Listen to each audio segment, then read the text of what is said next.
Hello and welcome. This is the training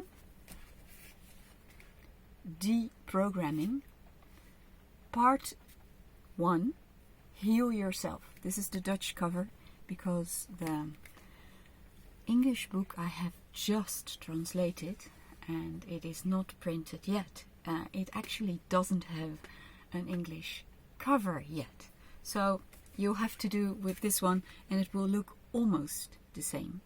The language will be different.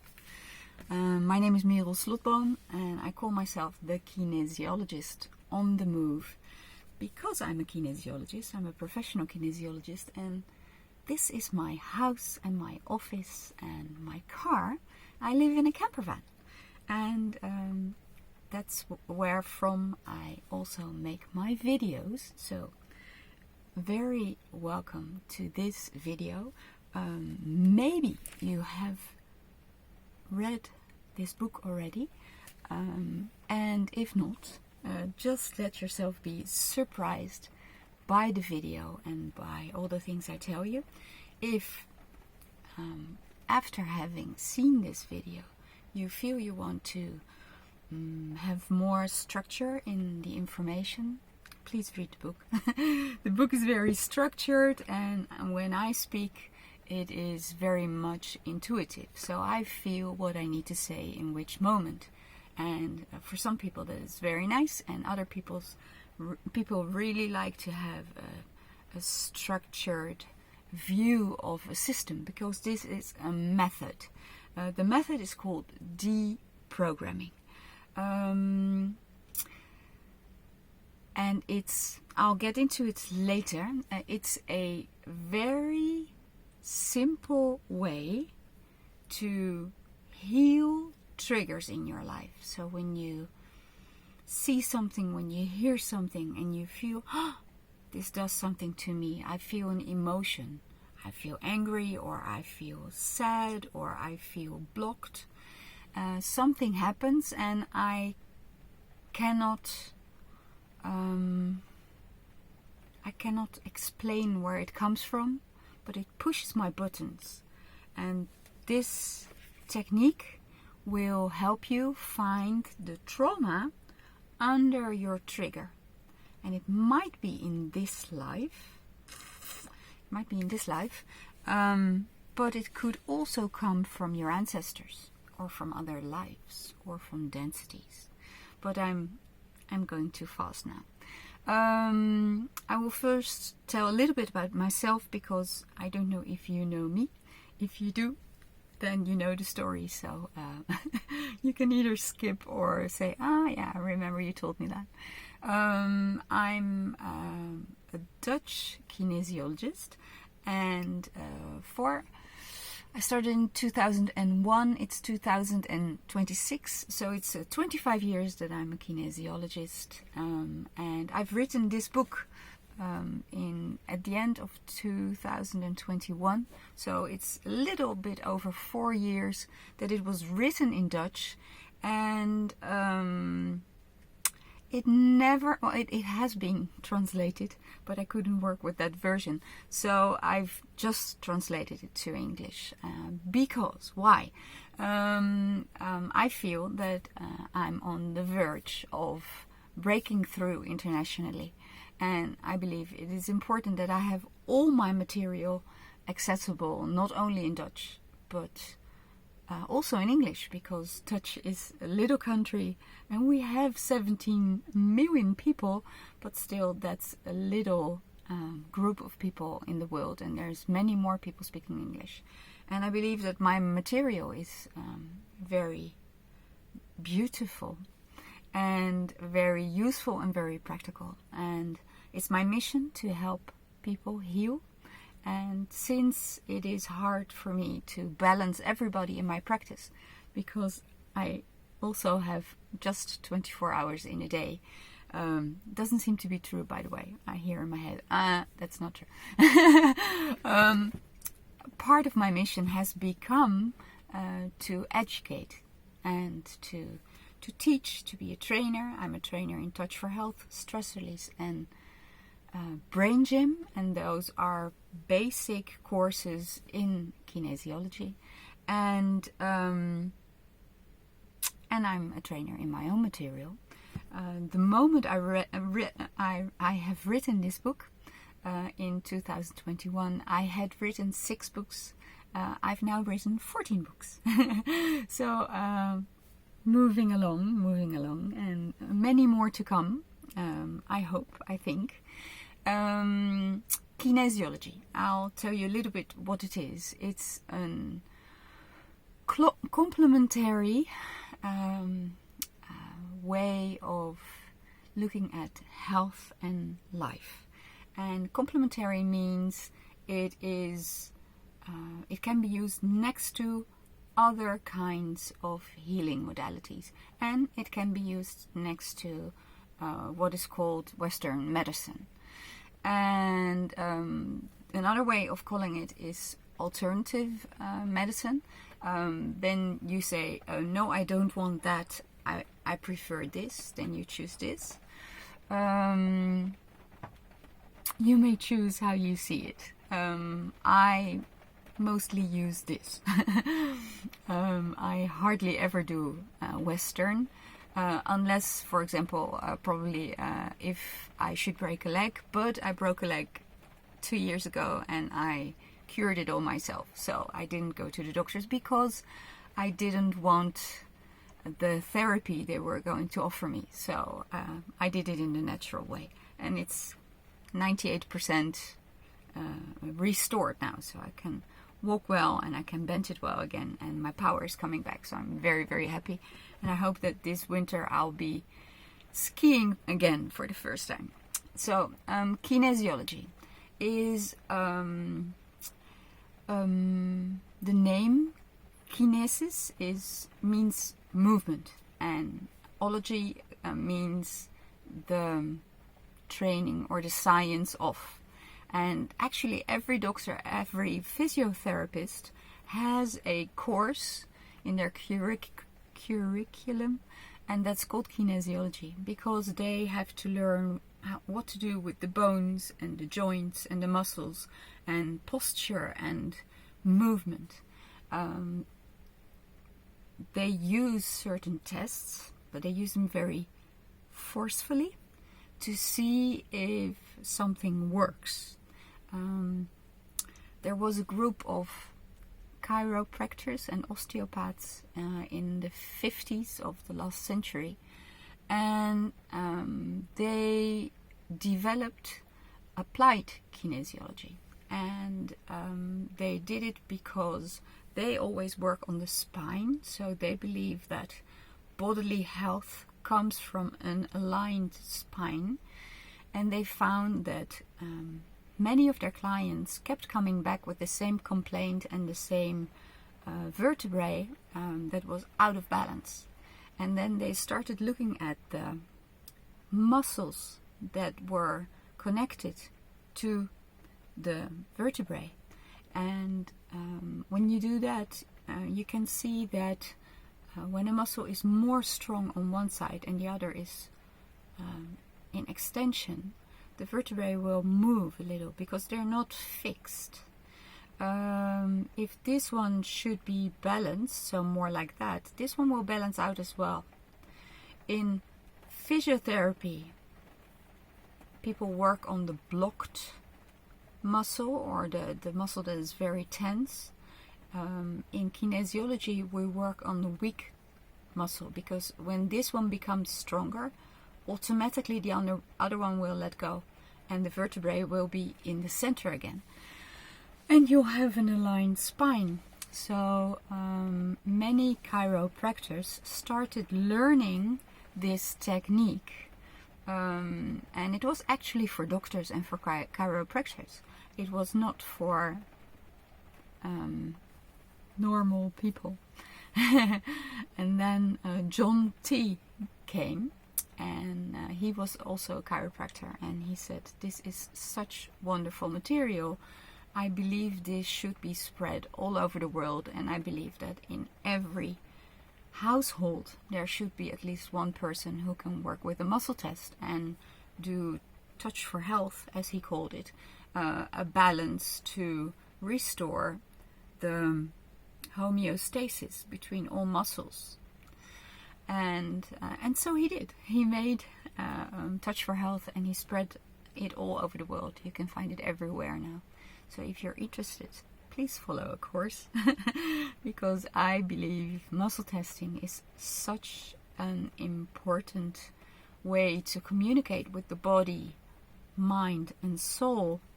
It's a holistic way of looking at life and health and happiness. And if you can keep yourself balanced and healthy, you never have to become unhappy and unhealthy. Or if you do become that, you can cure it easily and much quicker. So, Touch for Health. The muscles, they found out, are connected to meridians and to organs. And this is actually more an Eastern kind of system. So in Eastern philosophy, they work with the 5 elements. And let me see if I can do it counterclockwise for you, because I think this is my right hand and you see it on the left. Oh, this is hard for me.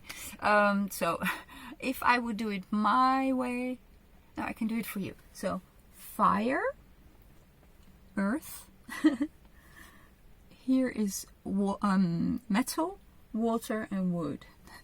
So I hope that was a bit clear. Those 5 elements contain organs, meridians, muscles, emotions, tastes, periods in the year, so like seasons. So the 2 systems, the Western system of the body and the alignment and the bones and the joints and the muscles and the movement, is now combined to the Eastern system. And together they work perfectly for us to restore our health and our happiness. And I always say, who doesn't want that?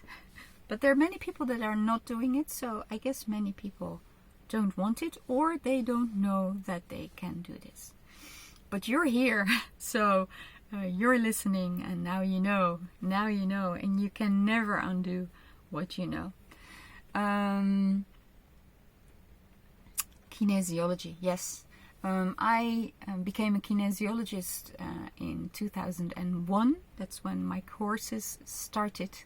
And I actually started with a very special spiritual lady who didn't do just kinesiology, but she added everything you could think of. And I was very overwhelmed, and my body really went into a complete freeze and overwhelm. And it took me some courage to go on.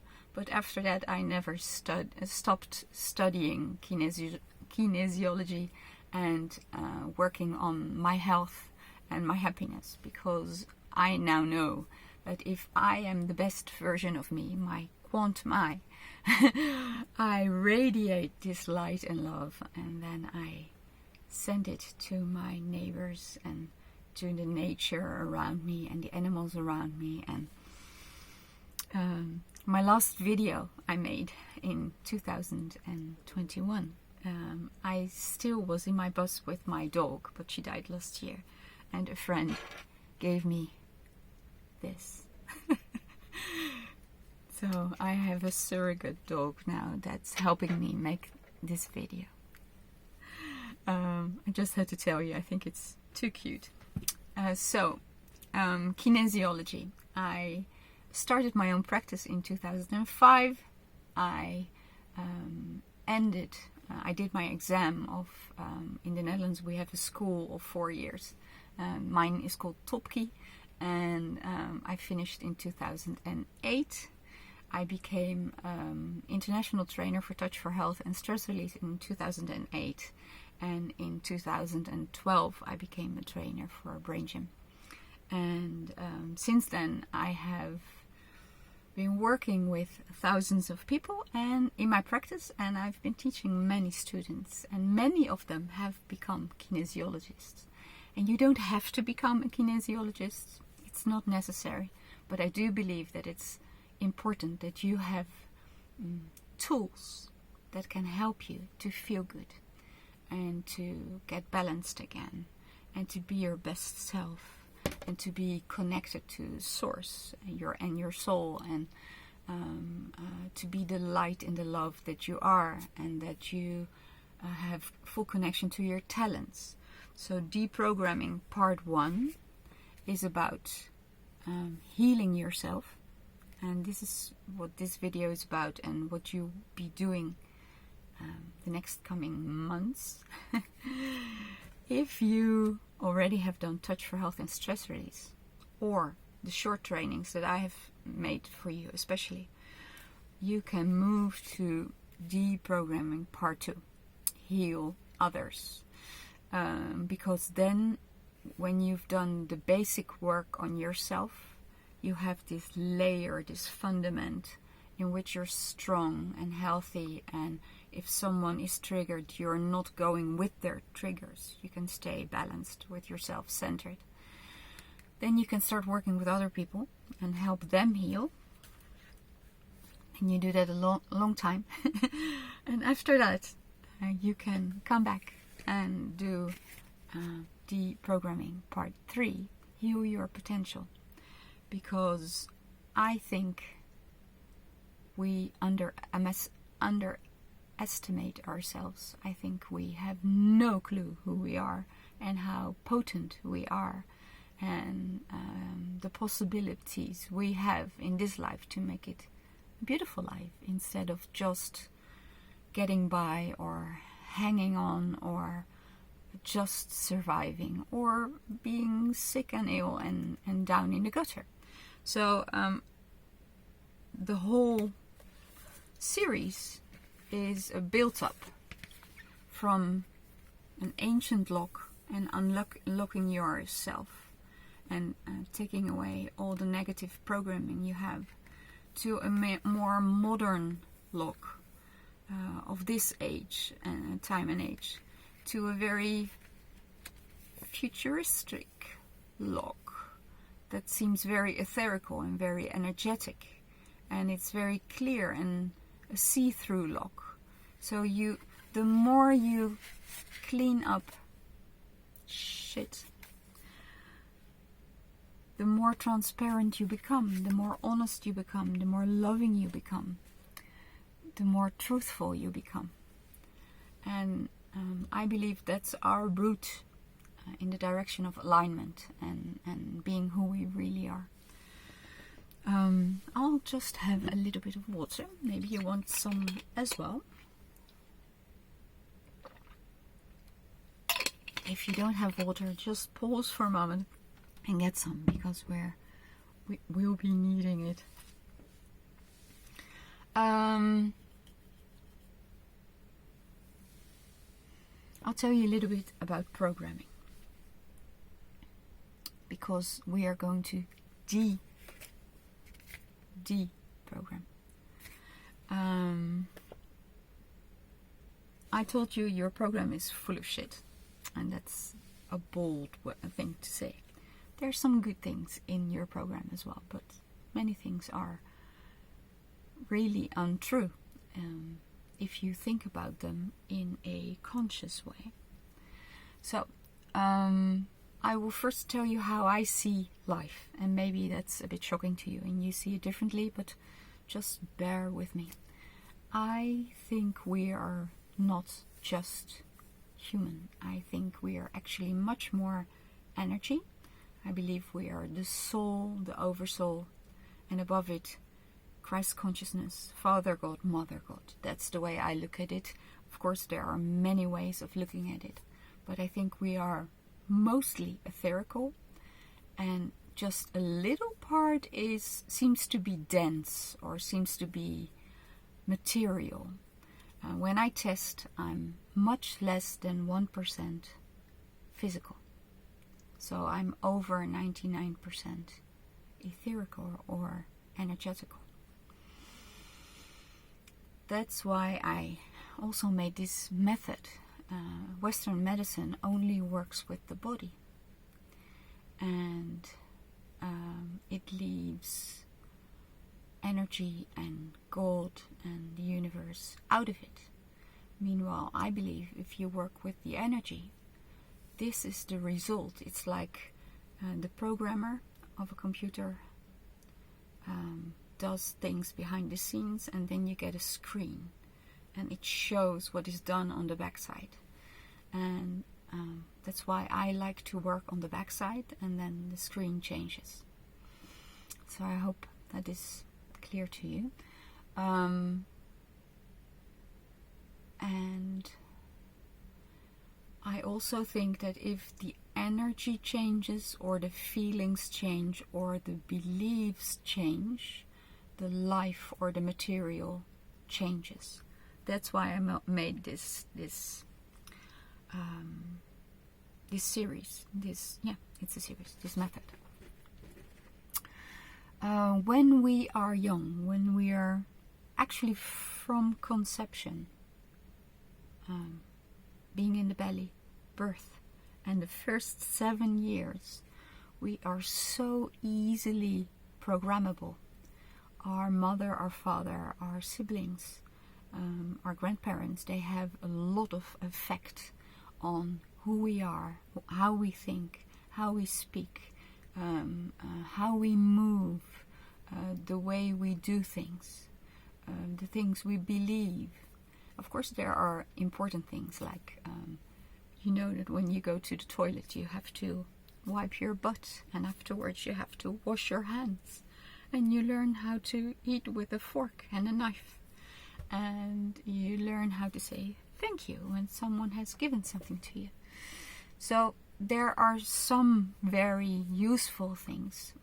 Also, the way we connect to each other and the way we treat each other is what we learn in the first 7 years. In the first 7 years, our brain wave is still in theta, and theta we also call the hypnotic state. So we are not completely conscious yet. We are in a trance. Everything that's being said, everything that we see, that we feel, is going into our program. And we cannot filter yet. Yes, this is what I want, and no, that's not what I want. So it just accumulates and it gets in. It's very handy, for example, for learning languages. If you have parents that have a different nationality and a different language, and they both speak to you, and maybe you even go to another international school, and in there you learn English. Say you have German and French and you learn English in school. You can easily, very beautifully, learn 3 languages under 7. Meanwhile, when you're older, it's much harder because you have to study and repeat and repeat and repeat until it anchors in the mind. So learning in theta is a very good thing. But parents need to be very diligent on what they put into their children.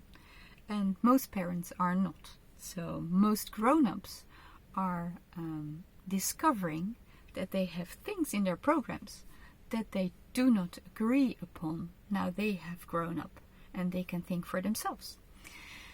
But still, they will probably give it through to their children because it's so anchored in their unconscious system. People are unconscious and in their programs for 95 to 97% of the day. Let that sink in. That's a lot.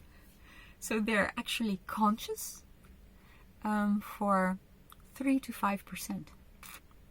When you've done a lot of work on yourself, this balance changes. You become more conscious and less programmed, and your programs become more positive. Because of most people, those 95 to 97% is also 70% negative or not helping of self. So say you don't think you're beautiful, or you don't think you're smart, or you don't think you're deserving of kindness and love, or you will always be poor, or yes, I'm always ill because everybody in my family is. You can imagine that programs like that do not help you become strong, resilient, happy, rich, have beautiful relationships. It's like breaking very hard. So you might not like your life very much if you have those programs. That's why I also made this book. And there's not really much we can do right now about the fact that in those 7 years and in the belly of your mom, you got all those downloads and all this information.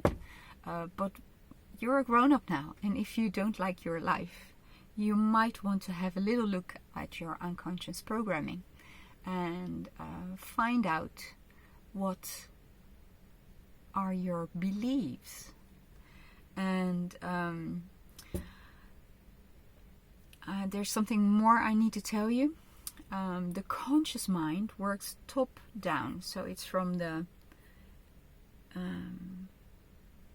cerebral cortex and the frontal lobe, the frontal cortex, down to the body. And it's a very slow system. It works 40 bits per second. You think, that's quite fast. Well, the other one, the programming, the automated beliefs you have, they go as fast as 40 million bits per second. So that's 1 million times more. You can do the math. Who will win? Your conscious mind or your programs? They're very, very strong. It's hard to change them. Well, it's not if you have the good method. And kinesiology always works on your subconscious mind. And in that way, it's the tool of truth, because you, with your conscious mind, don't know your programs. But if you use muscle testing, you discover how you are programmed. So if you don't love yourself, for example, you do love others, but you don't love yourself, then it will be hard to attract people or a partner that does love you, because you admit that you're not lovable. And then you think, what's going on? Why can I not have good relationships? And then you find out, but I don't love myself. And then you discover, but I don't love myself because my parents didn't love themselves either. Maybe they love me, or not so much, but not so much, but they didn't love themselves. And maybe their parents didn't do that, and theirs, and theirs, and theirs. And you will be the pattern breaker. You will say, okay, and it stops here. This is enough of not being lovable. Of course I'm lovable. God loves me, my soul loves me, nature loves me, my dog loves me, my children love me. This has to stop. I am lovable. I choose to be lovable. And then you find all the trauma and the trauma under the triggers, and you collapse them to the triggers, and then you love yourself, and your life changes, and people will treat you differently, and you will feel much more loved, and you will love yourself more, and therefore treat yourself better. So now you know a little bit about programming. So it's mostly done in under 8, and it's mostly done by others. So our parents, our family, but also school. In the Netherlands, you go to school when you're 4. And whatever your teacher tells you goes into your program as well. So if your teacher says, Johnny never pays attention. He's always looking outside of the window. He doesn't listen to me. When I tell him to do things, he doesn't do them. I think he's lazy and dumb. Okay, Johnny, there you go. Your challenge is in your program now. And it might be that Johnny is very intelligent and that the teacher was speaking too slowly, and he didn't think the exercises were challenging enough. And in his head, he was just solving a mathematical problem. But now Johnny thinks he's dumb. So he'll have to work on that a little bit when he's older. Let me think. The church.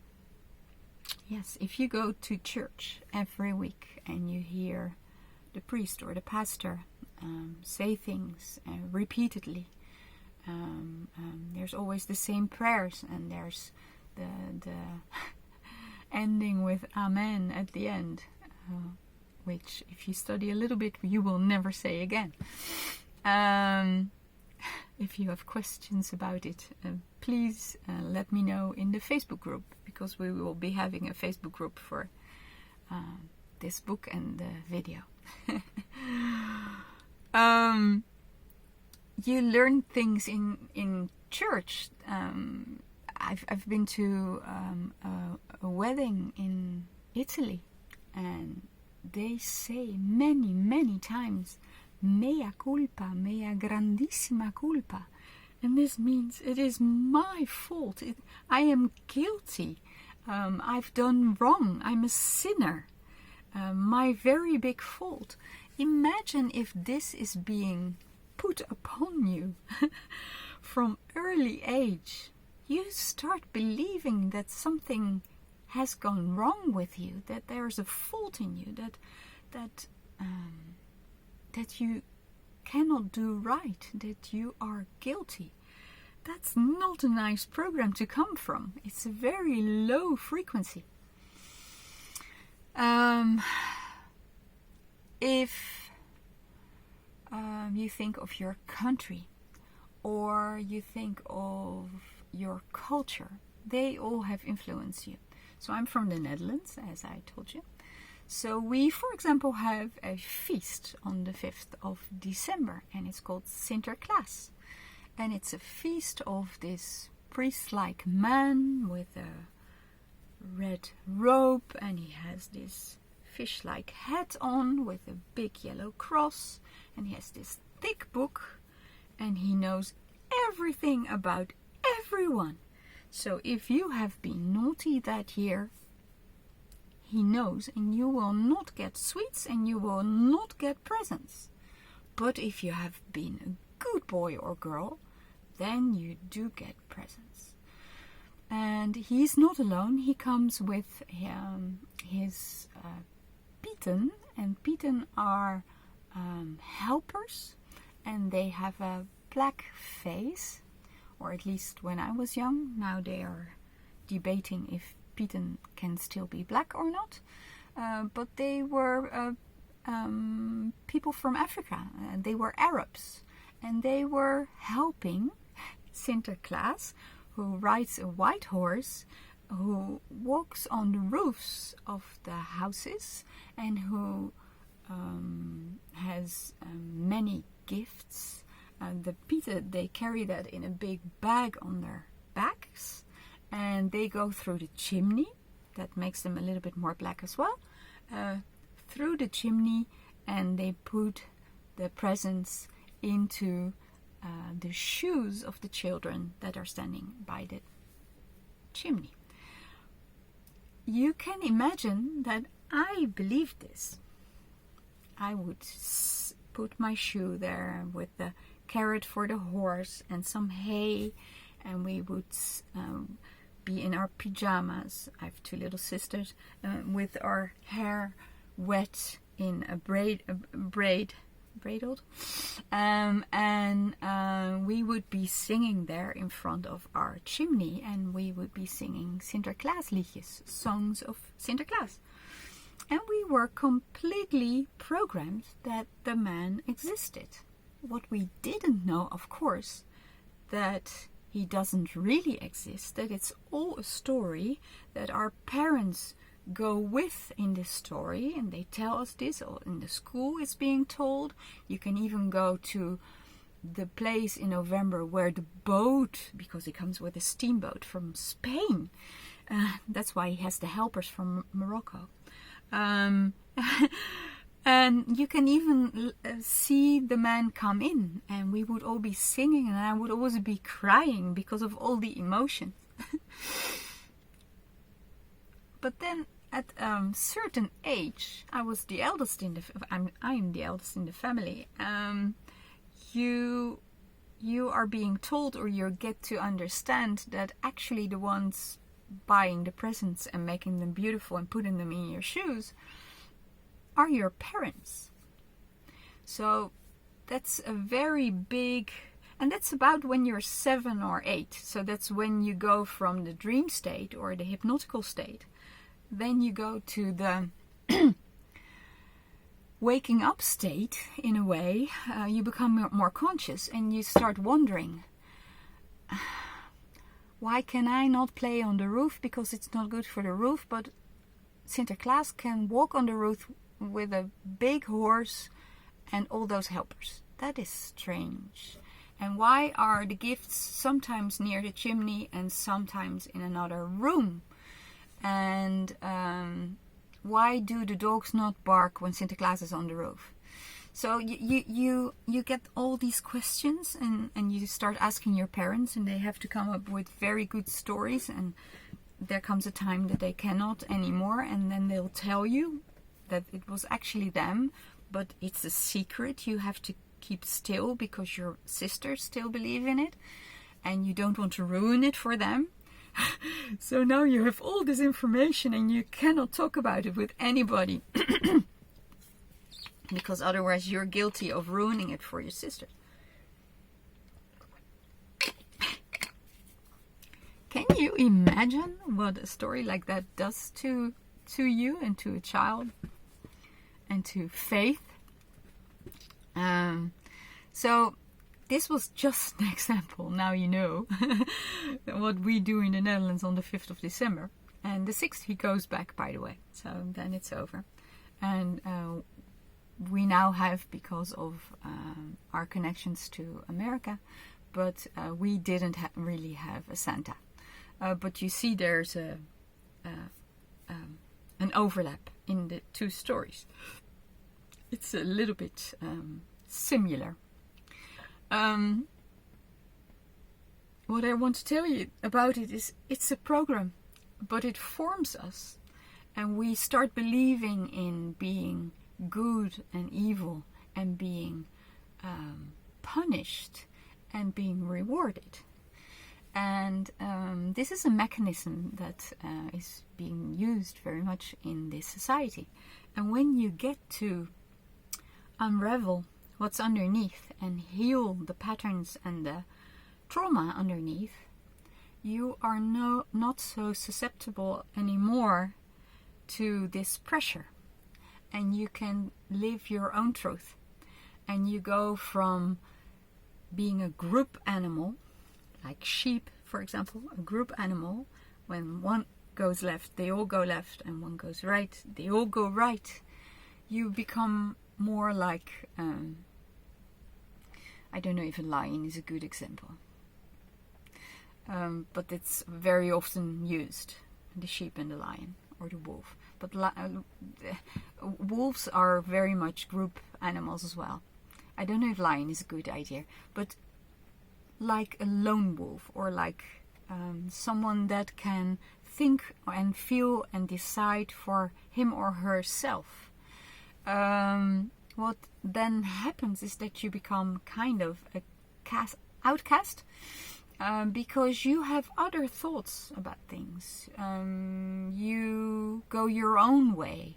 You don't cave under pressure.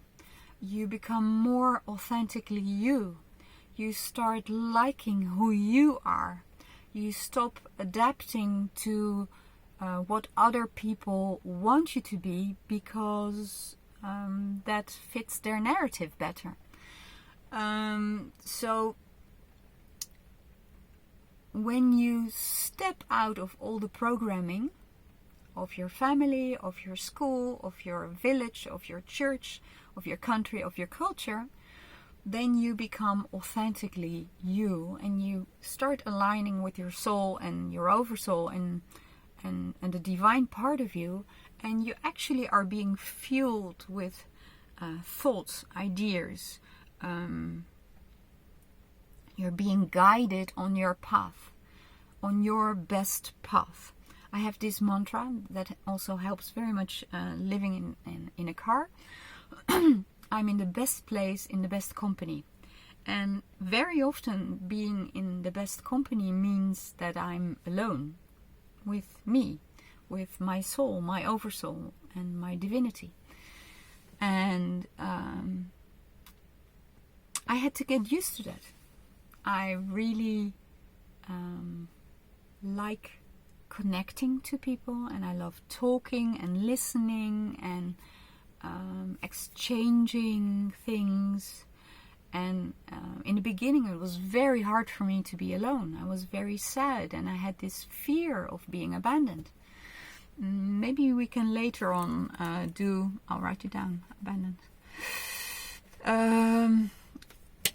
Maybe do a balance on it, because I'm not the only one. And if we have no more fear of being alone, and I'll write Sinterklaas, maybe we can do a nice one on that as well. Because later on I'll show you how to work with this method. If we have no more fear of being expelled, or being wrong, or being punished, or being put out of the group, we can become very powerful. We become very strong. It's not easy to manipulate us anymore. We can feel and decide for ourselves, this feels good, I will do this. This does not feel good, I won't do this. And then we cannot be indoctrinated.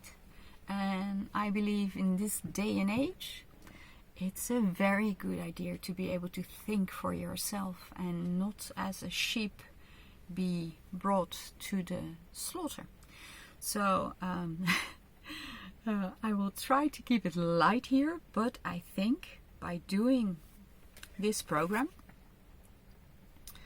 you will actually go from living the life other people put in your program to letting go of the beliefs that do not serve you anymore, and programming yourself with programs that do serve you and that will help you to be your best self, your most authentic self, your most loving self, your most kind self, your most helpful self, your most funny self, your most intelligent self, your most creative self. I think you were intended to be your most beautiful self and to have your best beautiful life. And that is really what I wish for you. And this method will bring you closer. And know when you start doing this, and I hope you will do this daily for about at least 3 months before you go to the second book.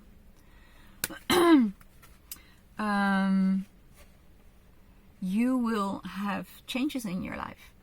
I've just been doing the translation and watching the Dutch video, because I had to know what I was saying in the Dutch video. This is a completely different video, by the way, but I had to know.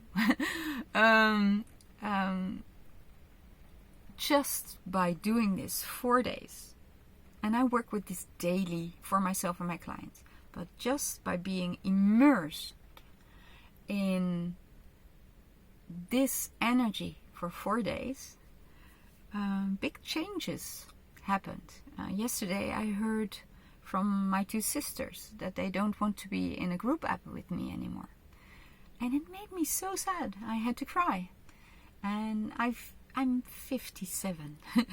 I've been through this many times, with them and in life, and they still hit my buttons. And I thought, they're still hitting my buttons. I still feel left out and cast out. So that's the abandonment wound, or the fear of loss, or fear of being abandoned. So we'll probably work on that, and maybe you recognize some of this.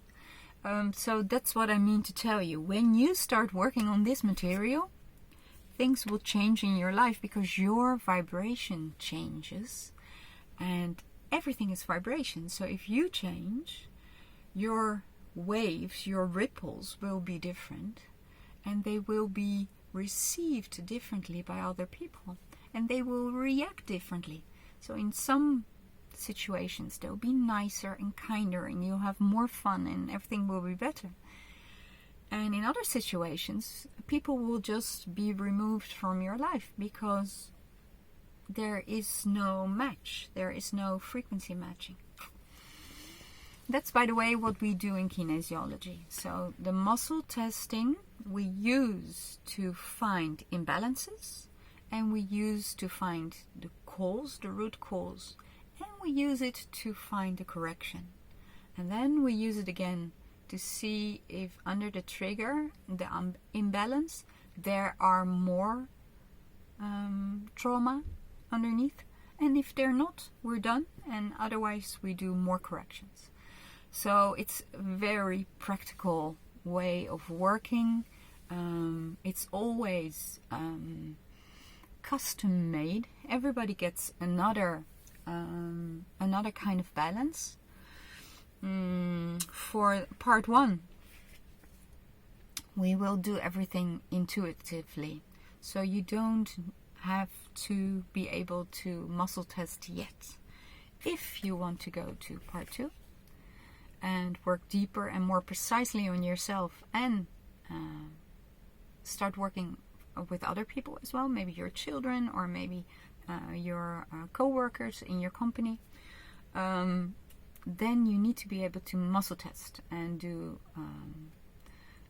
you need to have done touch your health and stress release for this, and very much for the third one. For the third one, you need it all. And if you have more tools, you can use them as well, even if it's not kinesiology. This one we will work through the material in an intuitive way, in an observing way. We don't have to be able to muscle test yet. I'll do a little pause, and I'm back. This works. That's nice. What I want to do, because I've been talking for about 15 minutes already, and maybe your ears are beep. So we're going to do 4 exercises, and they come from Brain Gym. And Brain Gym is a method that works with 26 exercises, 2 repatternings, and protocols of 5 steps. And the first step of every protocol starts with the pace. And pace is your pace, your rhythm, your way of moving through life, but also how you process things. Some people are quick with thinking, others are slower, and it's all okay. Everybody has his or her own rhythm. And you've been listening to me, so you were actually locked into my rhythm. I'm speaking in English. Dutch is my mother tongue, so I know many words in English, and I know grammar. As sometimes I do make mistakes, or I cannot find the words, and that's why my speaking in English is a little bit slower than my Dutch, because I'm always bringing in the words. And this might be not your pace. So what we're going to do right now is we're going to do those 4 exercises, and they will prepare you for new things in life. They will first balance you, give you energy, give you a clear brain, then an integrated body, and then it will calm you down so you're no longer in fight-flight. And when we're no longer in fight-flight, we can actually access all the intelligence and wisdom of our body and of that with which we are connected. So we start with drinking water, then we rub the brain buttons, then we do a cross crawl, and then we do hookups. So we start with water. You just got your water, so have some sips and drink very slowly. If you spell the pace backwards, this is E. Water stands for energy. So this will energize your body and your brain.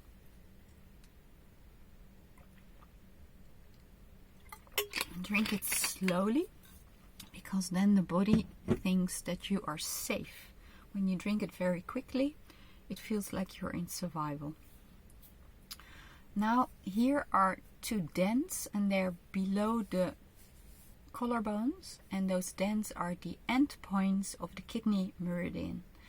And if you make a kind of pistol, so your thumb and 2 fingers, and you find those dents and you massage there, you put your other hand on the belly button. By massaging this, you actually send energy to your eyes, to your ears, to your brain halves, to your shoulders and arms, and to your legs. So to both sides of the body. If you want, if you are used to doing this, you can even make a little cross of your fingers and move your eyes to the left and the right to activate them, so you will read more easily. Okay, now we switch hands. So here the pistol, and here you massage, and the other one is on the belly button.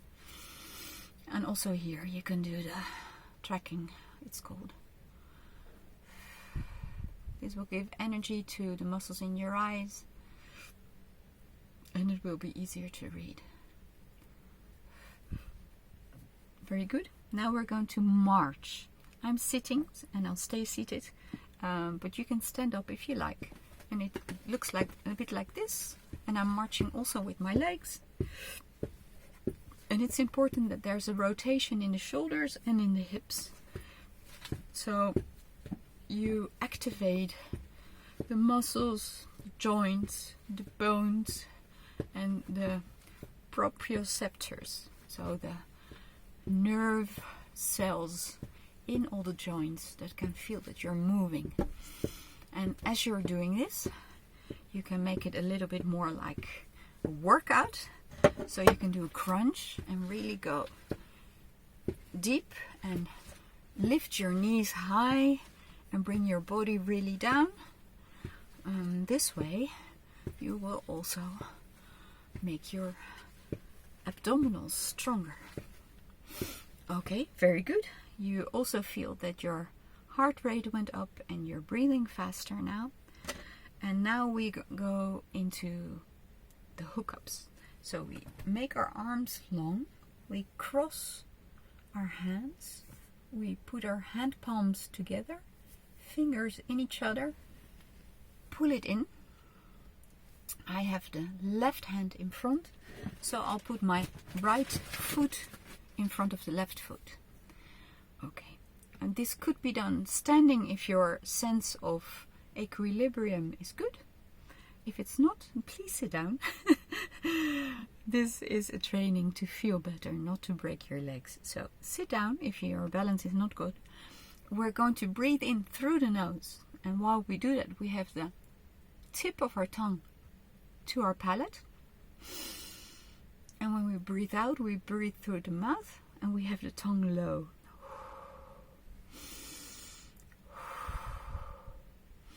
And now we're also going to close our eyes.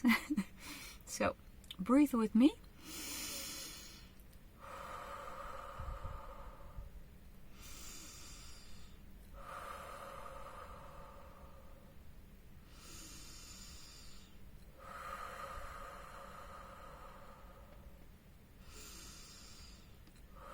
while you do this, you might feel that you start relaxing and sit back more, and your shoulders drop and your breathing becomes calmer, because this actually signals your brain that you're safe.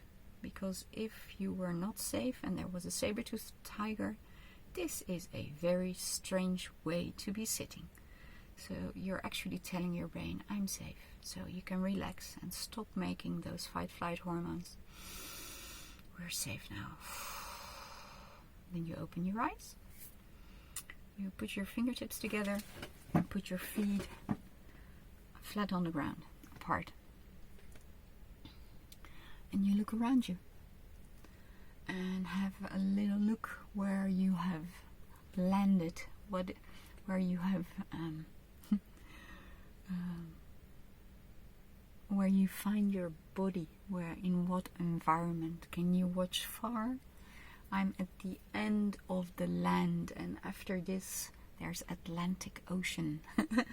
I'm in France, and I can watch very, very far. And there are all colors of blue, because the sea is blue and there are dark clouds. But there's some real blue over there.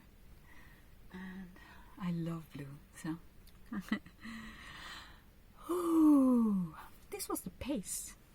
Those 4 exercises, you can do them every day. I would advise you to do that. And you can do them when you have a change in your day. Say you have been working in the morning, you did your lunch, and now you have to work for the afternoon, but you feel a little bit tired and your belly is working on digesting. If you do the pace, you can concentrate again and work clearly and more efficiently. And if something changes in your day that you didn't preview, then you can easily adapt yourself and your pace and your way of thinking and moving through your day in a way that it's not a problem. You will not be stressed out because something changed your day. Let's please have a little bit more of water because I'm already connected to you guys and I feel that I have a very dry mouth. So please drink with me. And what I want to show you, I put it here. It's called fleur de sel. So it's sea salt. It's hand harvested about 3 hours down the road from here. I put it in my mouth. The salt contains 84 minerals that we crave, that we need. And then you have a little bit of water. And now the water balance stays better. You don't drink and pee out right away. This water now is structured and can be absorbed by the blood and by the tissues.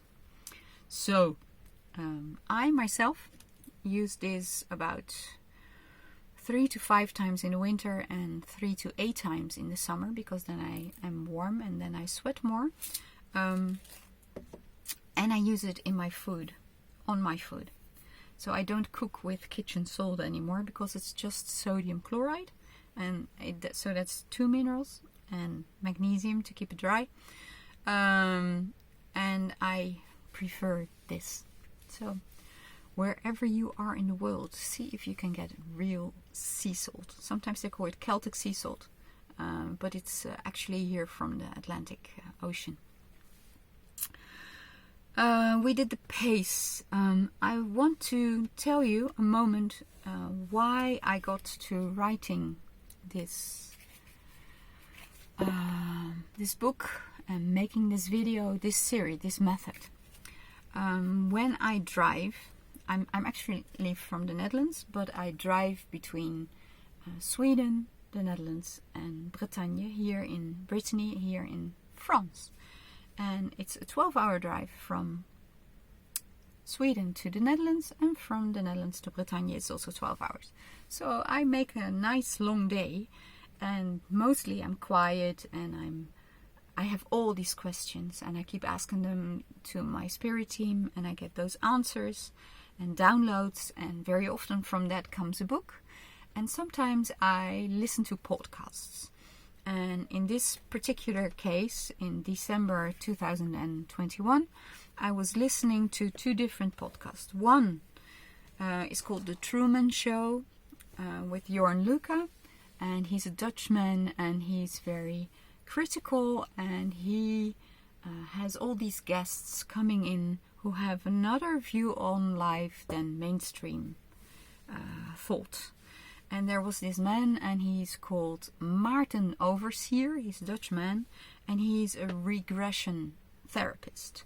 So he works with people who have problems or illnesses in the now, and then he goes back with them in the lineage of their ancestors to find what went on there, what was the trauma, how this can be healed, and then come back in the here and now and have it healed. And those people, they heal, and they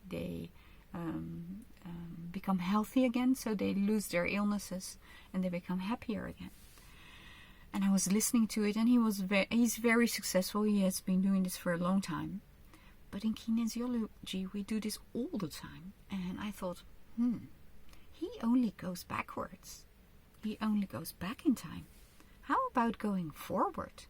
Because time probably is not linear the way we've learned it, or the way we look at it, and the way I even look at it in this system. But maybe it's more like a spiral. And things that happen in the future can affect me now. So why doesn't he look at the future? Probably because he doesn't know, or he doesn't have the means to go there. And here I'm going to help you a little bit also with my thought. I believe that we live many lives. So my spirit, my energy, incarnates many times in different forms. I'm not always a woman, I don't always look like a human, and I don't always live on planet Earth. Luckily. So my past lives can affect my now, but my future lives can affect my now as well. So I thought, very interesting what you're saying, but in kinesiology we can do a little bit more than what you're doing, not just regression. Then I listened to another podcast of a man, and he's called Brian Scott. I wrote it down. Yes, Brian Scott, and it was called Densities of Experience. And he was talking about a book of the Law of One. It's channeled messages. And in that book, they are speaking about densities.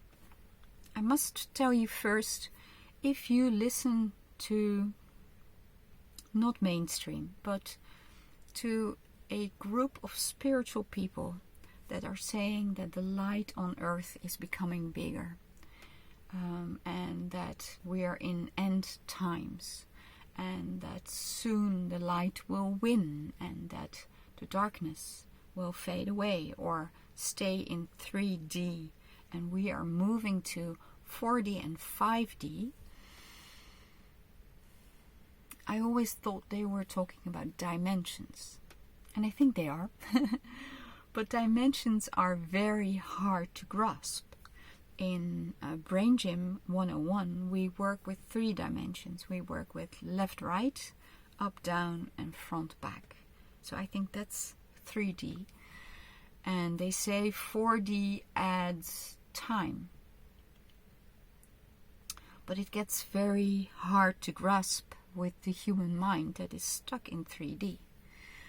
And the other podcast of Brian Scott that I heard spoke about densities, and this made things clearer for me. So I'd like to explain to you the densities. They're also in the book. And because it's another way of looking at us and at triggers and at trauma. And I had to add this. So the first density is all about elements. That's the 5 elements that I just did here. So that's fire, earth, metal, water, and wood. Those are the 5 elements. The second density is an elemental, so material plus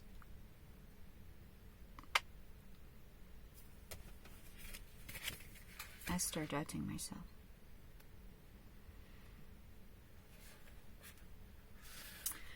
Yeah, body and soul. So plants and animals have a body, have a soul, but they don't have a consciousness. They don't have a mind yet. That's 3D. That's what we have. So we humans have a body, a soul, and we have consciousness.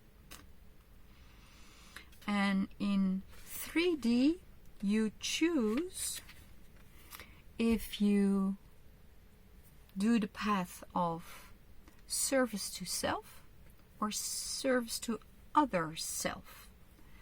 And when you look at life and densities from the perspective of that we're all energy and we're all part of this quantum field and we're all part of this consciousness, ever evolving consciousness, then there is no real separation. We're all one. So if I help a brother or sister, in a way I'm helping me. So that's service to other self. Meanwhile, service to self is people that are more egotistic, more self-concentrated, focused. It's for their own gain. They want to benefit or profit from it. They're not helpful. They are takers, not givers. And you can be a taker and do self until 6D. I'll get there.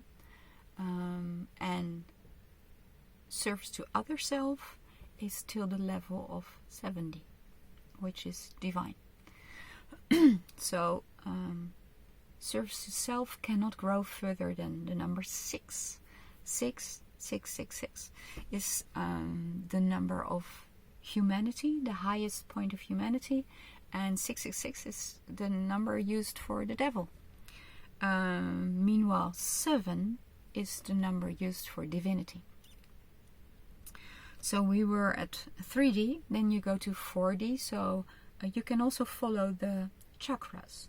So the first chakra is red, and that's the first density.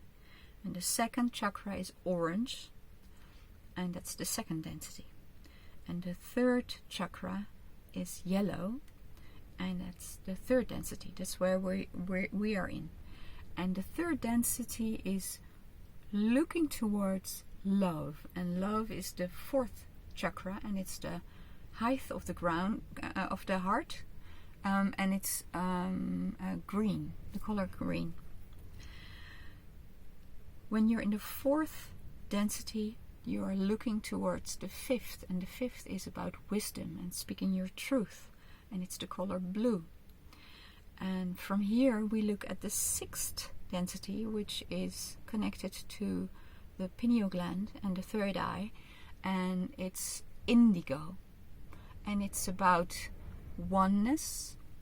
And here the ones that chose service to self either stop their evolution or they let go of their selfish way of serving themselves, and they become service to other self, and they can grow to 7D. And 7D is what I call back in the arms of God. This is, then you won't have a body anymore. You will be completely etherical. you probably won't have a body anymore. Completely etherical, energetic. You've become one with the field. And we're always working, growing, learning, moving up, up, up, up, up. Every density, the photons are of a higher light, and every class is harder, like in school. And then when you reach the top and you're back in the arms of God, your consciousness can decide, let's do this again. Oh dear, oh dear, oh dear, oh dear. That's how consciousness expands and how it grows. So it can choose to go to 1D again and be a rock, or be the sea, or be 2D and be a tree, or a cow, or a deer, or an orca. Goodness. So that's densities. I will now go with you to the cross. I have it in my book. It's in Dutch, and I made a little design of it in English.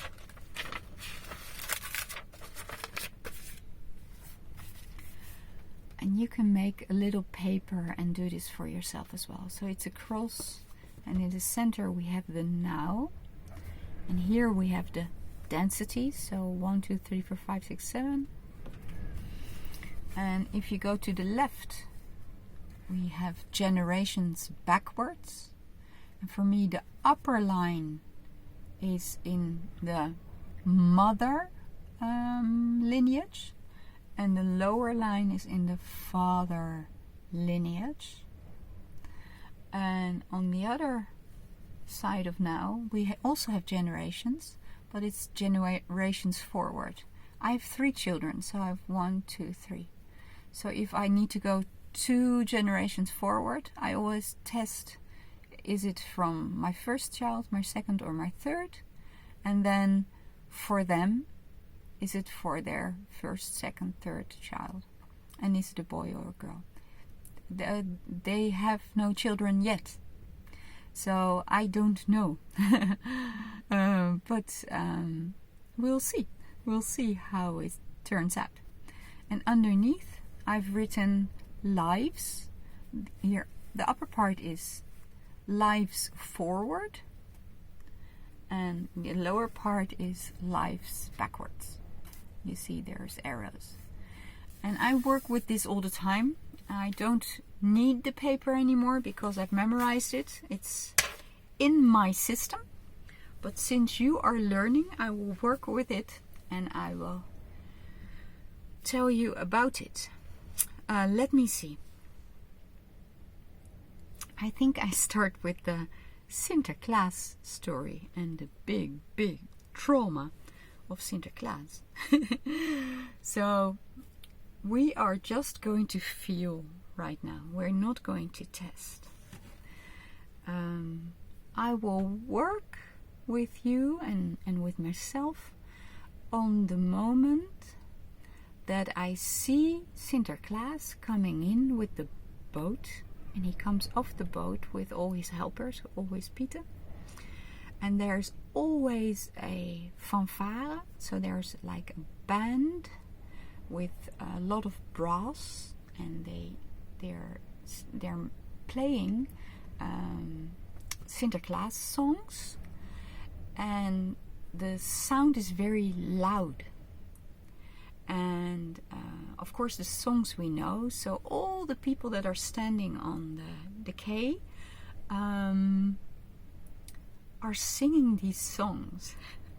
I feel the emotion coming now. And then I start to cry. But why do I cry? Is it because of the densities? No. Is it because of lives forward? Or generations forward? No. Does it have to do with lives? No. I actually go back to this. Does it have to do with this life? No. So we go back in generations. Do I have to be in the line of my mom? No. I feel I need to be in the line of my father. And how many generations do I go back? One. I go one back. So I go to my father. And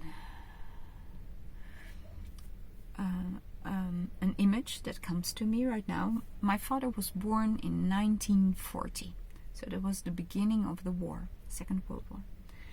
And when he was 3 years old, his father was in a camp, and there was a famine in Rotterdam, where he came from. And he was very skinny, and there was little food. And his mom made a decision. I don't know if she was very conscious about it, but she was afraid, I think, he would die of hunger. So she sent him, when he was 3 years old, she sent him to a farmer family in the north. And there it was calm, there was not much war, and they had food. And I don't know how long he was there. Maybe weeks, maybe months. But to me it feels like he cried every day and night. And he was afraid, and he wanted to go back to his mommy, and he was very unhappy. And I don't know if he was there during Sinterklaas. I don't know. But his being there has an effect on me, and that's why I start crying when I hear those songs and I see Sinterklaas coming in. So I do this. I'll put this down for a moment, and I'll do this. We call this stress release. This is stress release, and this helps when the memories are old and they are from the back, from a long time ago. So I'll just sit like this for a moment. If you have trauma on Sinterklaas as well, or on Santa, or another feast that in your country or your culture is being done, do it with me, because what I release for me, I will release for everyone that will be looking. And we actually release it for the whole world, so that's a good thing, I think. I feel the sadness that was in my throat and what made me want to cry is going down now. I feel a change in my throat. And I feel I want to pet the dog. There are many things that could be a correction for you. I think this is enough for the moment of my father. So I return to the moment where I see Sinterklaas coming off the boat. He's on the horse. He has his big golden staff with a curl. And his helpers, the Pieten, are around him. And there's the music and everyone's singing. And the Pieten are throwing little candies. We call them pepernoten. I think I'm okay, but I want to have just one other look. I need to look in the densities. No, generations forward. I need to go on the level of my second child. That's Max. That's a boy. Ooh, ooh, there it comes.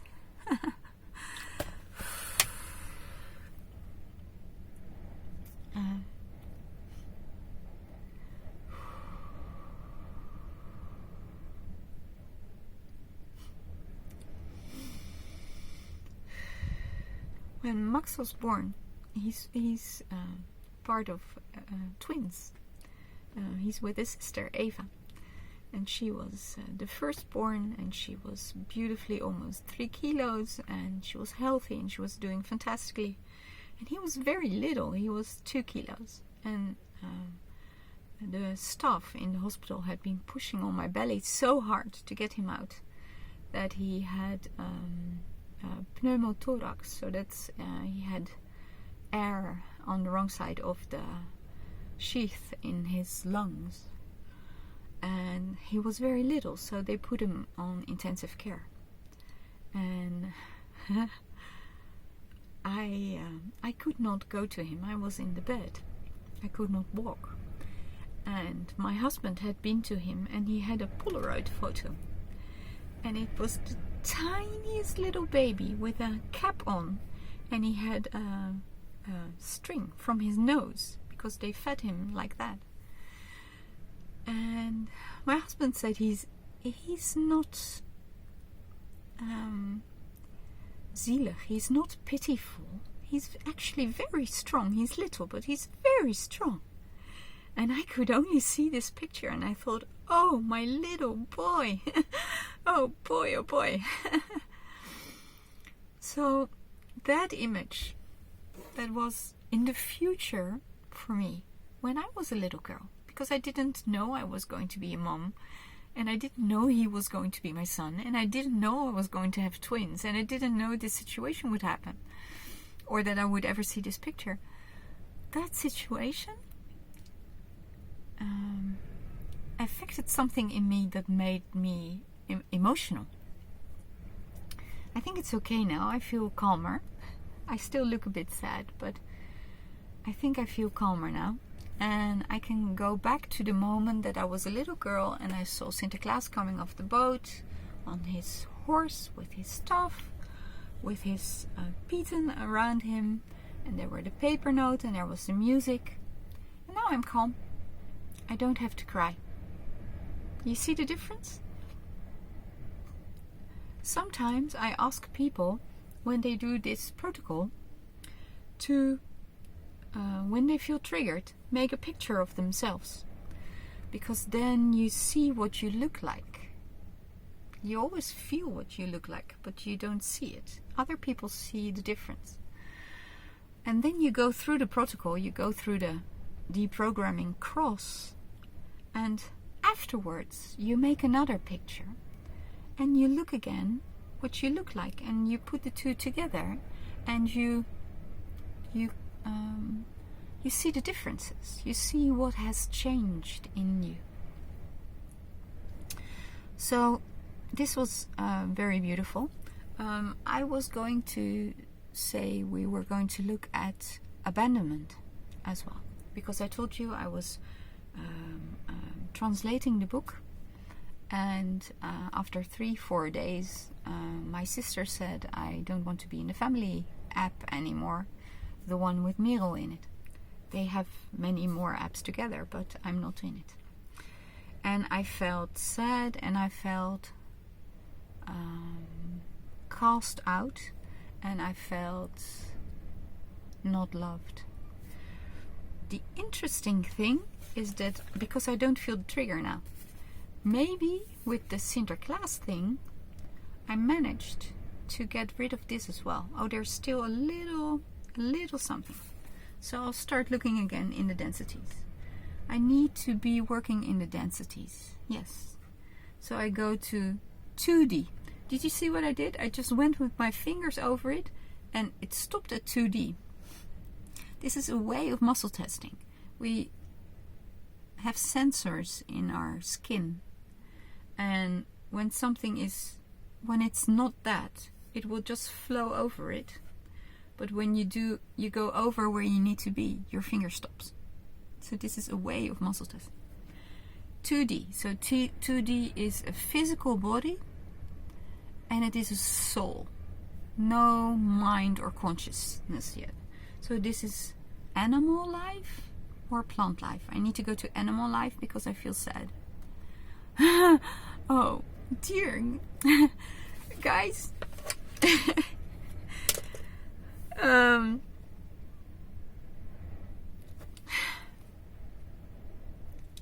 sorry. I was not going to make this video very sad or emotional, but now you see how it works. So I'm actually having one hand on my front and one on my belly button, because this is very emotional to me and I tend to go out of my body. And by keeping my hand on my belly button, I stay in, so I don't dissociate.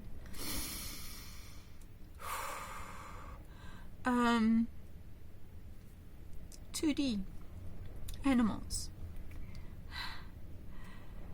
We had the most fantastic dog. She's called Jane. I changed my hands, and she almost lived up to 16 years. And the last 4 years she lived with me here in my bus. And she was not only very sweet, and she was very well trained. I trained her with hand signals.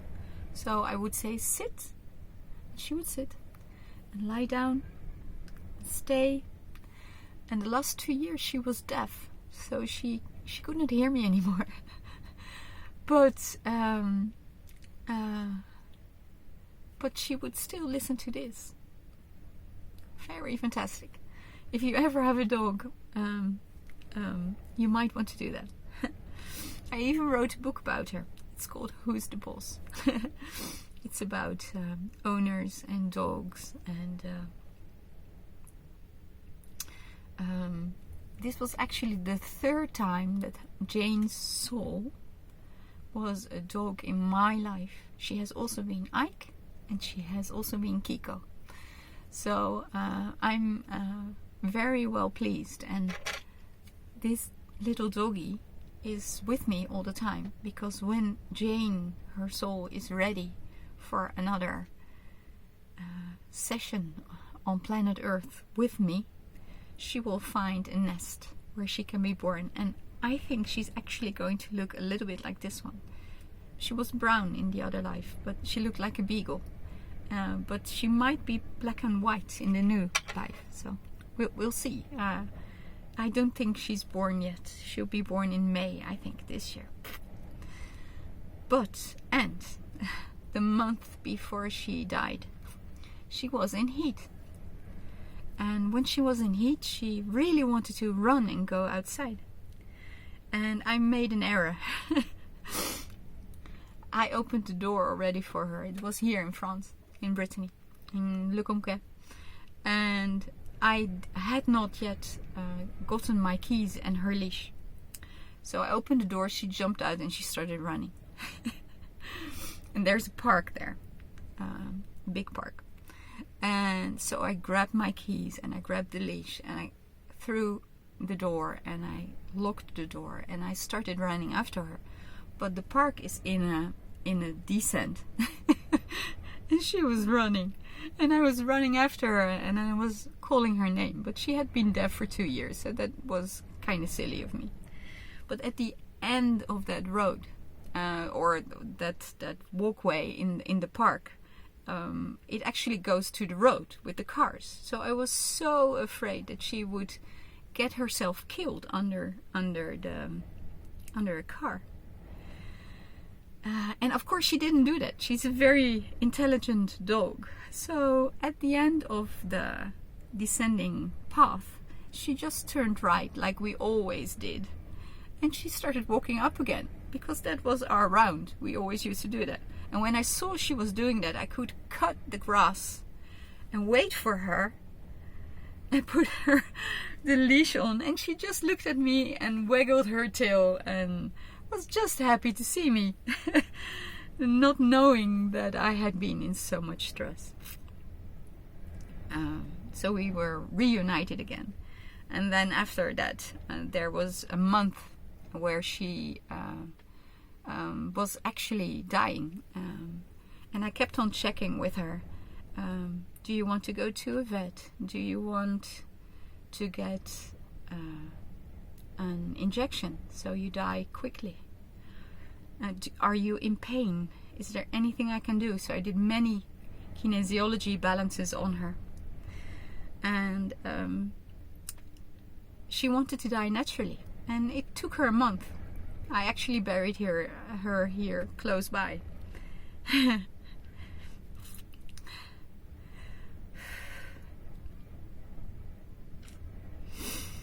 And I'm so proud of her that she actually stopped breathing herself.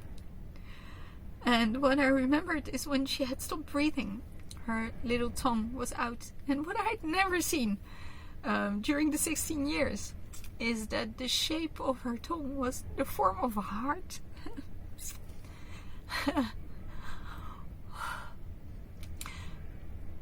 I'm very grateful that she did not have to suffer anymore. I'm very grateful that she could stop living herself.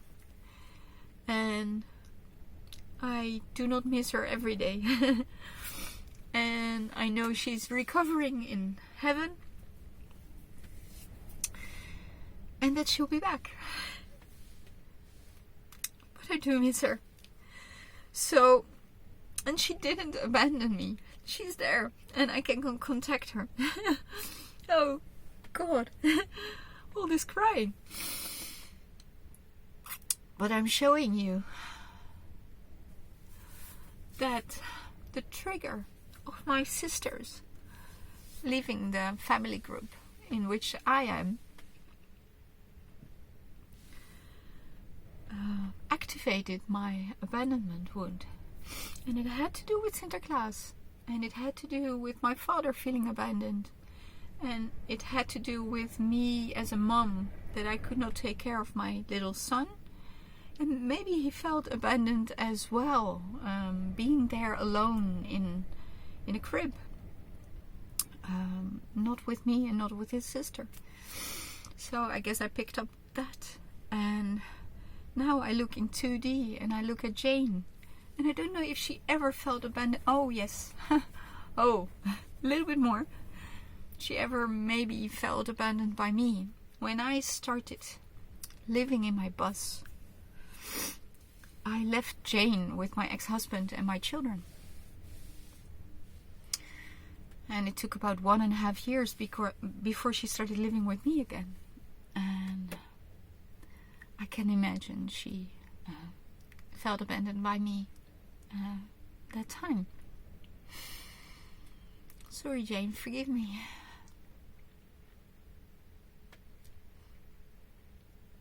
Yeah. So, this is the process you can do. And you see, there are things underneath. This is even in this life. I can just remember this.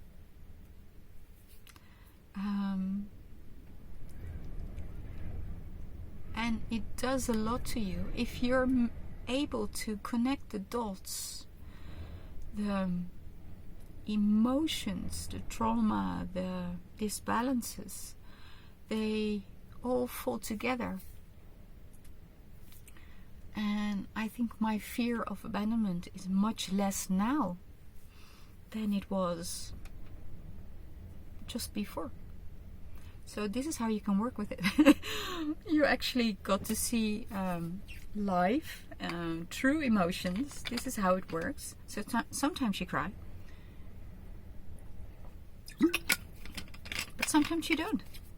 Sometimes it's very easy. I can give you an example. It's all very personal, guys. An example of egg. I need to do this. I don't know why.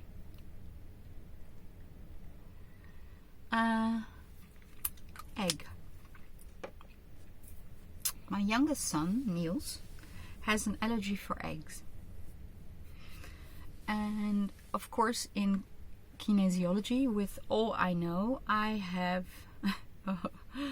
the dots are being connected already. I have worked on him a lot. And when he was a little boy, he used to say, "My mother is an energy doctor." And then he used to say, "She can help everybody get well except for me." And now he's in his last year. This year he will do his exam of Topki, the same school I went to, and he'll be a professional kinesiologist, just like me. Go figure. So at a certain moment I realized I cannot help him with his allergy, and he had eczema and he had asthma. But I'm sure that he will have the tools this life to heal himself. And that's what he's doing right now. I just for a second asked permission if I could do this balance for him right now. Should I do it for him? No.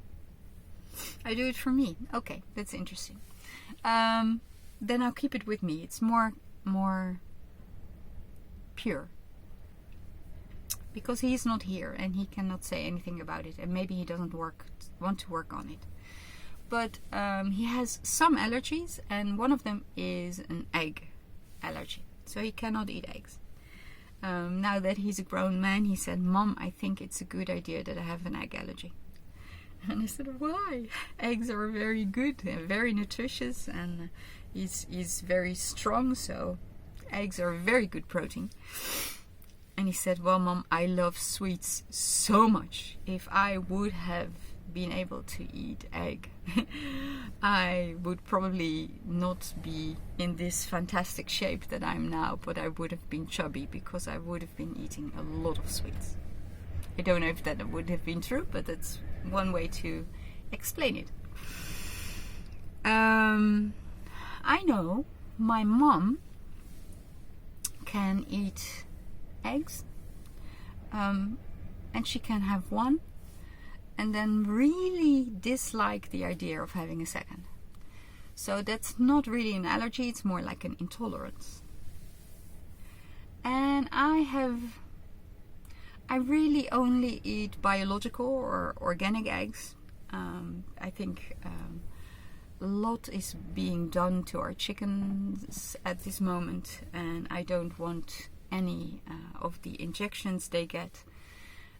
So I hope biological eggs are good for me. But I do normally eat about 2 a day. Because I believe the protein is very good and it keeps me young, fit and strong. Because it's this beginning of life, and it contains everything life needs. So it's the most fantastic food, I believe. So, but I can also be like hesitant to eat it or not. So I'll just look for me, and then for food, for eggs. And I feel if I need to be here. Yes, it stops. I need to be with Niels. But I don't need to be with Niels. I go to his children. How many generations do I go forward from me? And I hear in my head 3. So it's not Niels, it's not his children, it's his grandchildren. And if I feel right now, he has 3 grandchildren. And it's about the 3rd grandchild, and it's a girl. I ask in my head number, so I get 3. And then I say 1, 2, 3, so I go to 3. And then say boy, no, girl. So I know it's a girl. That's how I do this without testing, muscle testing. You can ask all the questions in your head and you get the answers. If you cannot exactly figure out this, knowing that it's generations ahead and you go through your youngest child and you feel it's like 2-3 generations further, then you're there. It's okay. It's okay. I know nothing of this girl. He doesn't have children yet, so I don't know about his grandchildren.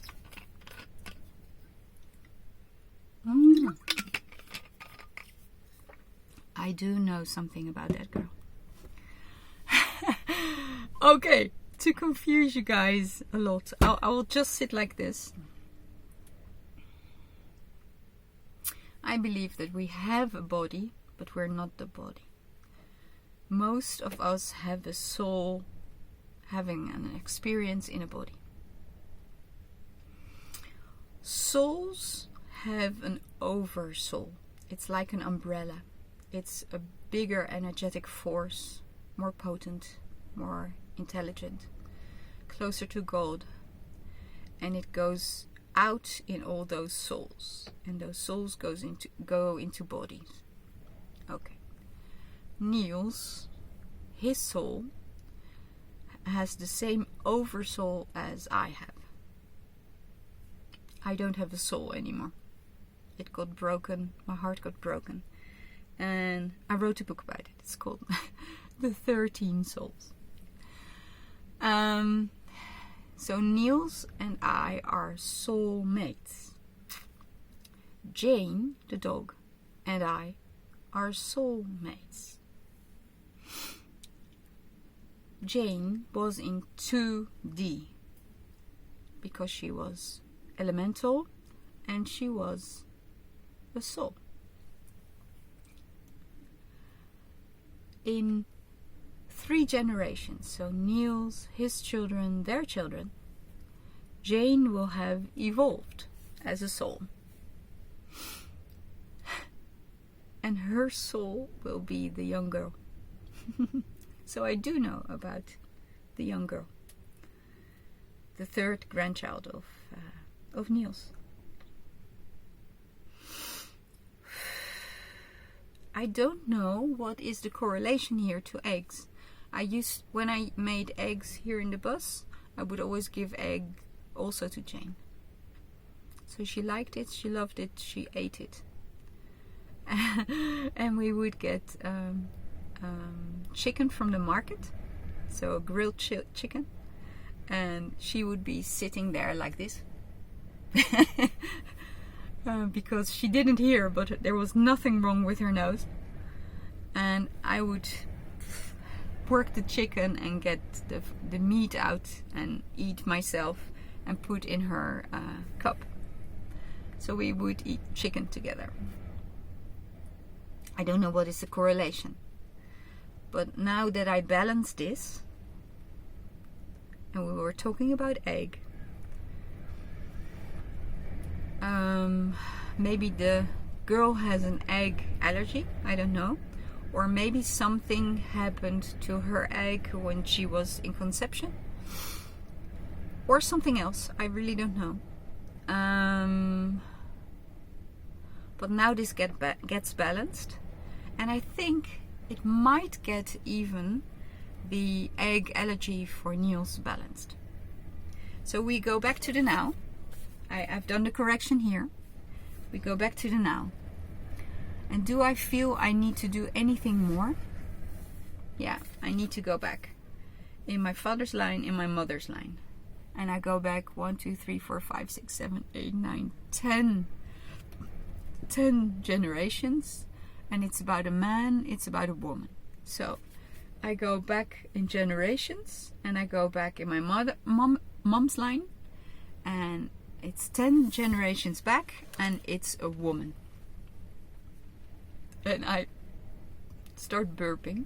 I put a hand on my belly and a hand on my front. So I'm doing stress release. It feels like a little bit like burping and nausea. So maybe this person had a problem with eggs, or maybe she was pregnant and she had to vomit. So she would have an egg in her belly, a baby that was growing, and she had nausea, and her body, her mind, her memory cells connected pregnancy to nausea. That seems to be the case. I'd say 3rd child. I remember my mom was ill of all 3 of us. She would vomit 9 months with us in the belly.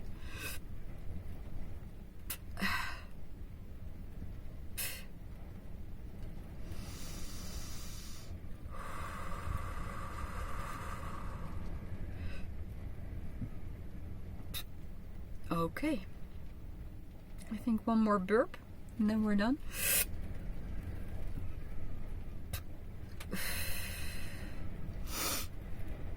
Very good.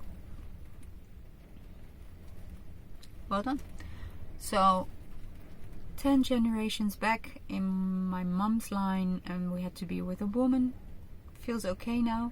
So we're coming back towards my mom, me, in the here and now. And I'm checking if I can do more work. I can work in the densities, generations, lives, generations. Now, must I work more in this life? No, I think we're there. So now we did a balance for food. So the trigger is food. Let's have a little bit more water.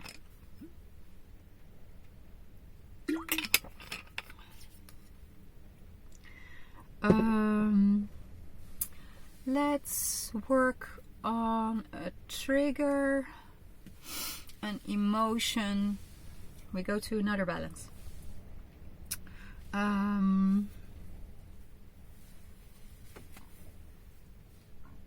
Okay.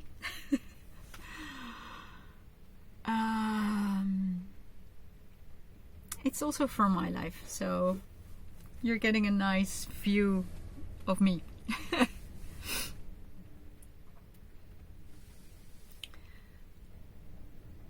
As a kinesiologist, as a trainer, as a teacher, as a writer, as an influencer, because I make vlogs and blogs and I'm kind of active on Instagram, Facebook, YouTube, LinkedIn.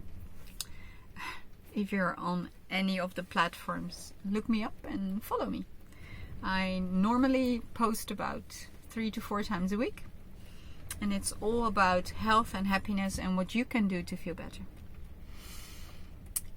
And I'm trying to keep it all to health and happiness.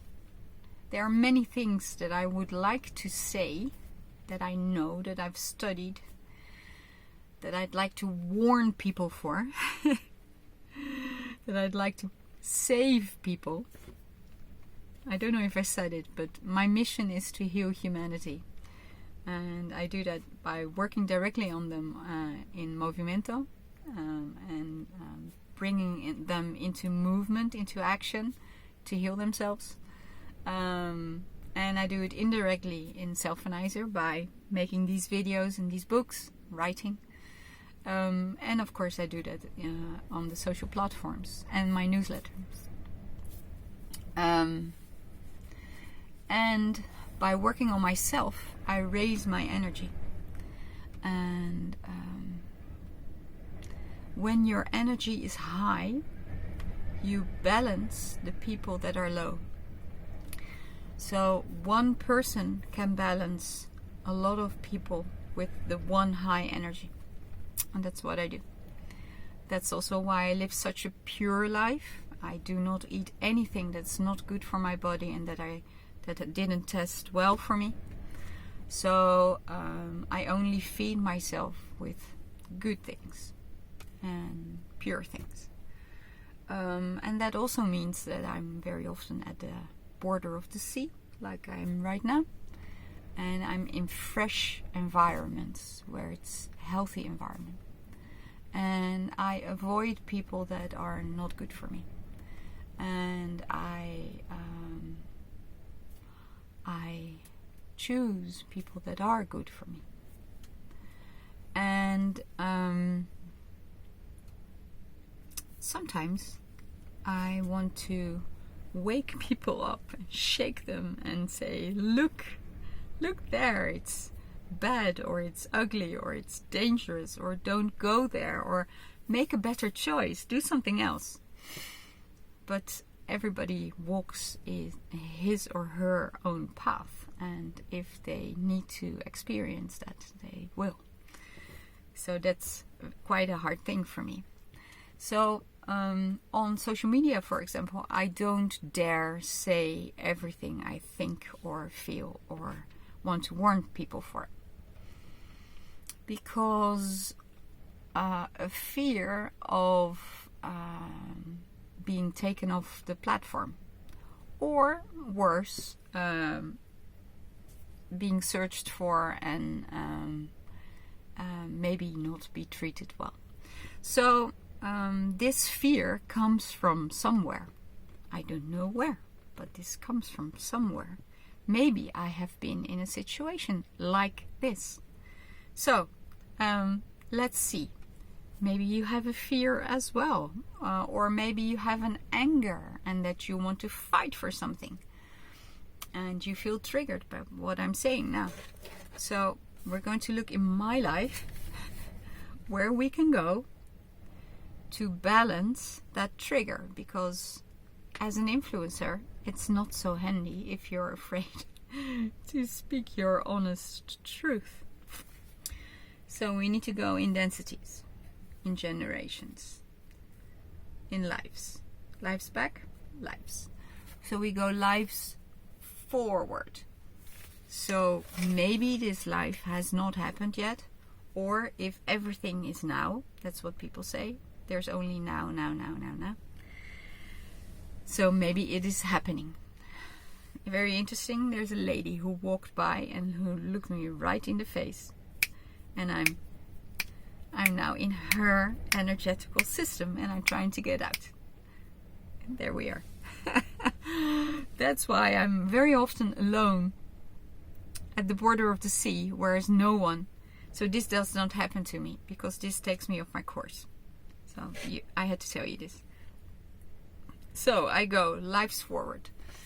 I hear 5 lives. So 5 lives forward. It's on Earth. No, I'm a woman. I'm a man. Okay. I straighten my back and I feel very tall, like about 10 meters tall. Maybe we would call this a giant here. But I'm not so tall if I look at the others. So I'm young. I'm still growing. But time there is different.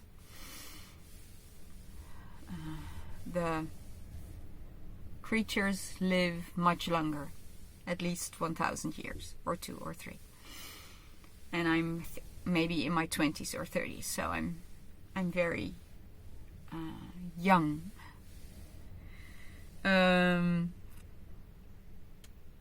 I'll just do this. You see, I'm not putting my other hand because it's not in the past, it's not back, it's in the front, ahead in time. I cannot say much about it. I have it feels like a blocked throat, so I could put my hand here. Maybe he is not allowed to speak his truth. I think that's true. He wants to rebel, but he dares not. Or I feel he's being kept down, pushed down, under the thumb. He's not allowed to grow in the manner he would like to grow. So he's actually kind of moving under the radar, not to be seen. If this is a correction for me and I'm an influencer and I want to heal humanity and I feel under the thumb and I feel like I cannot speak my truth and I'm moving under the radar, then my visibility will not be so fantastic and people will not hear my message. So I think it's very nice that I now connect to this life.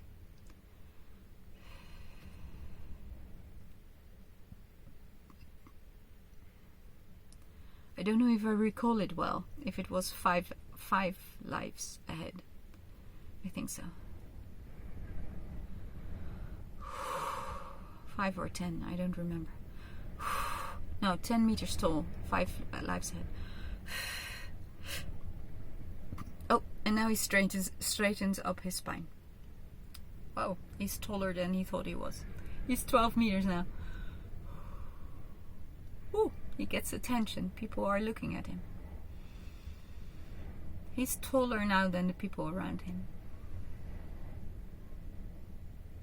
And he's giving directions. Go there. People follow.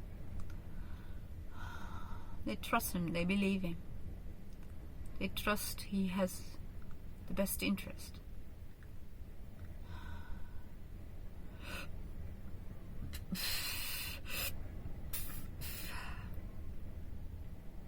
Then I see him sitting down by a campfire, having a nice talk with all people, audience around him. He's being listened to. And when I look at him, he does like this to me. So I helped him, and he helps me in this life not to be afraid. So I'm coming back to the now moment. So from here, I'm going back to the now.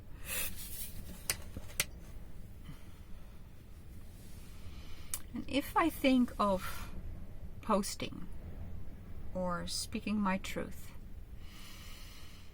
or being visible or that people can hear me, I think there's less problem now. I do feel a hurt here in my chest next to my heart.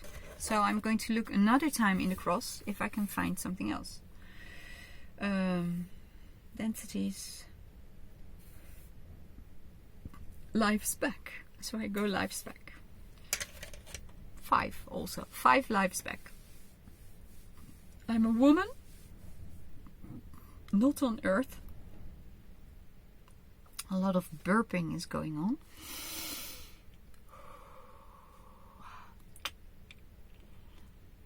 I think I was like a medicine woman or a healer. And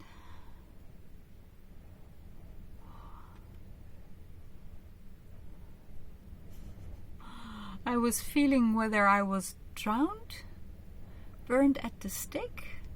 No, I was crucified. Oh, wow.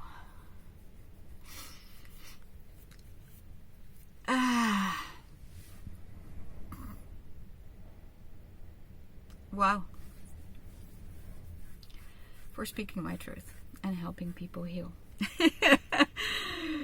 Can I find another profession? May I be a cashier, please?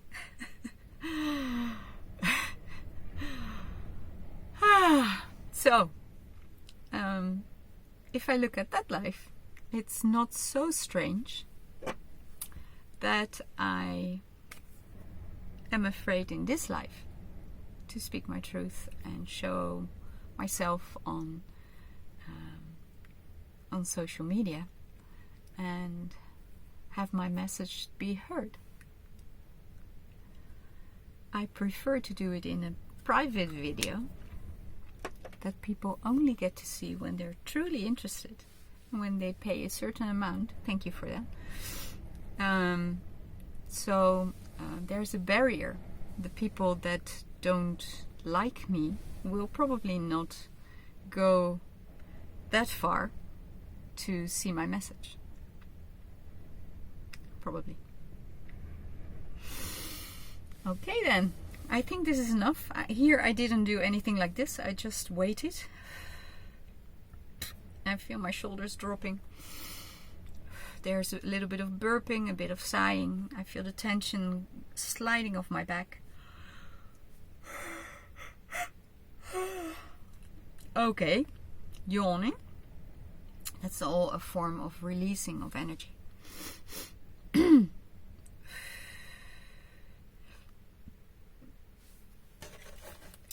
So, life's back. I think that was enough. And I go back to the now. And do I feel I need to do anything else? No. Can I say things on social media? Yes. With a filter. With a filter. Okay.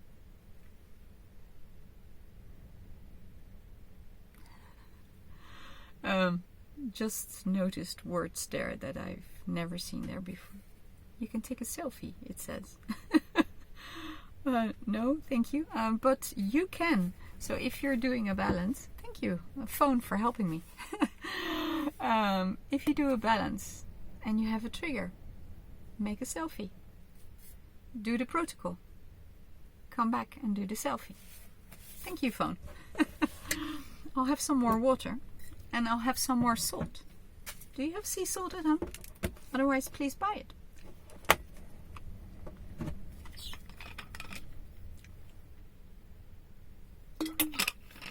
I will now demonstrate one round with muscle testing. a little bit of muscle testing. If you want to go from deprogramming part 1 to part 2, you need to be able to muscle test, and you need to be able to work on emotions. And there's a short route and a long one. The short one is I'm going to be filming 2 videos. One will be called QI, which stands for your QuantumI, the best version of you. Learn to muscle test. Learn how to muscle test. And the second training will be called QI, muscle testing and stress.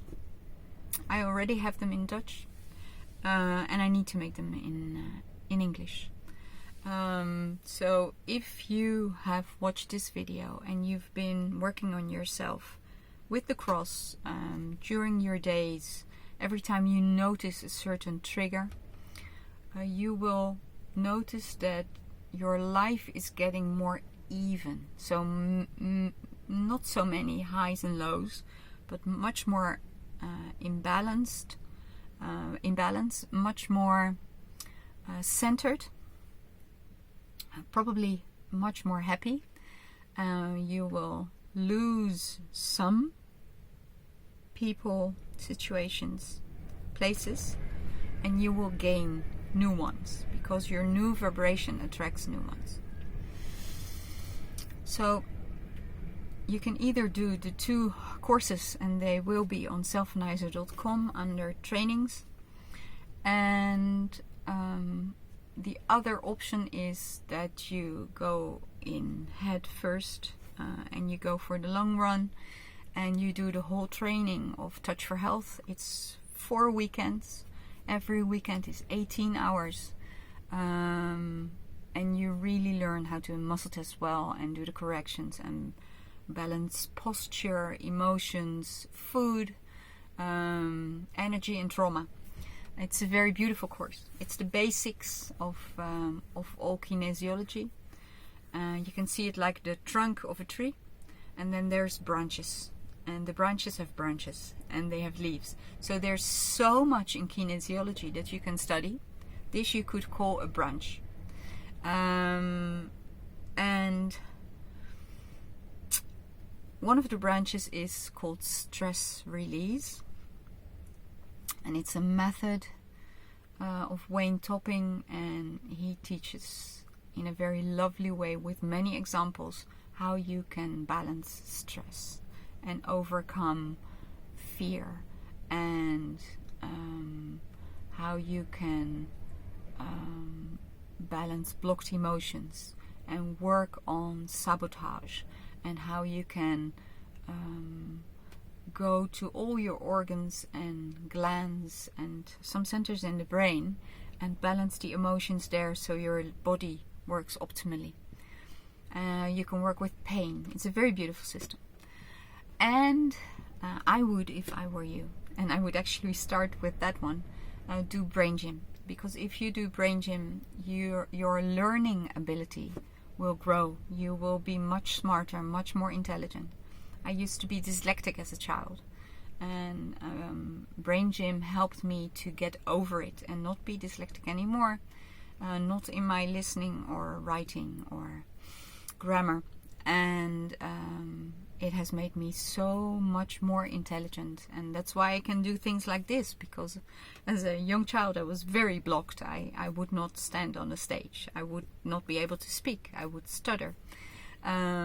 So this is a good thing, and I think the sequence can be for you: brain gym, touch, stress release, and then you have the basics of kinesiology. You don't have to become a kinesiologist, but if you do want to become one, you have to start with this, and then you can start building up and becoming a professional. And doing a lot of testing, a lot of balancing, and working on yourself. That's what I tell my students all the time. Work on yourself, work on yourself, work on yourself, work on yourself. The more pure you are, the higher your energy is, the better you can help other people. You can only pull them up from the dirt when you are in a higher position. If you are lower, you pull them down even more.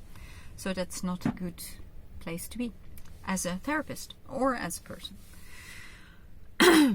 So now you know that if you want to go to part 2, you need to do the 3 courses, or you do the 2 that I will have soon on selfenizer.com, and I'll probably make one as well for Brain Gym, but I don't know yet how I'm going to do that. So I'm going to show you a little bit, if you do muscle testing, how precisely you can work. Oh, I just look at my rear mirror and there's this blue glass eye. So I can work on a balance for the eyes. Say you want better vision, you want to see better, or you want to read better. Let's say you want to read better, and maybe you want to read without glasses. Say I'm going to do a balance for me for reading, so I can think of reading close by. In my book it's rather easy because I work with very big letters, so I can actually read this without glasses. But it is a bit blurry, but I can read this. This is not a problem. This is very white paper, very black ink, a lot of space around it, and big letters. So this is the easiest way for me to read, and it's my material. So for me, this is true, which means there's no stress. In kinesiology, we have a muscle test when something is true, and when it's untrue, the arm goes down. And the muscles in the eyes, there are 6 of them. So we have 2 up, 2 here, 2 here, 2 here, and we have 2 obliques in the corners for the corner view. So if I'm reading, for example, a newspaper, I cannot read it and it looks like I'm dyslexic. I'm not. I just cannot read things that are not true, because my muscles in my eyes become weak and they cannot make me focus anymore, and they cannot do the tracking anymore. So if I say my goal is perfect eyesight for looking far away and close by, and the zooming and the calibrating, and my main focus would be on being able to read at this distance with smaller letters than that. Okay. If I think of that, I have 2 weak muscles. So now I'm going from a weak muscle. I can do it like this as well. I can do a whole arm, I can do my fingers, and I can do this. This is all weak test. Okay. Now we're going to search for a strong test. So if I do like this, it becomes strong. So we look at densities. So I say, I still have a weak test. Density 1, 2, 3, 4, 5. 5 was the one of truth. I can only read when what I read is true. So the 5th density, I'll just do like this. For me, it's very hard when things are not truthful. Okay.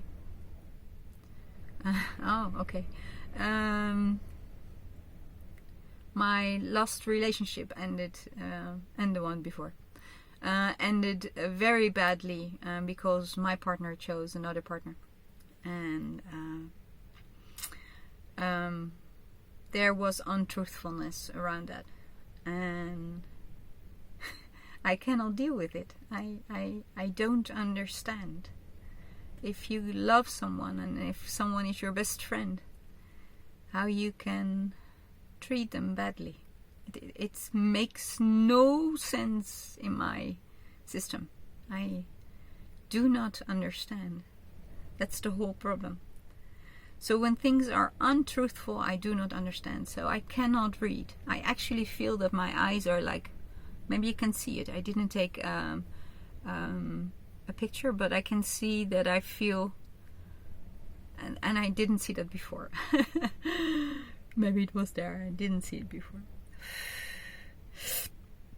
So, if I now look at the 5th density,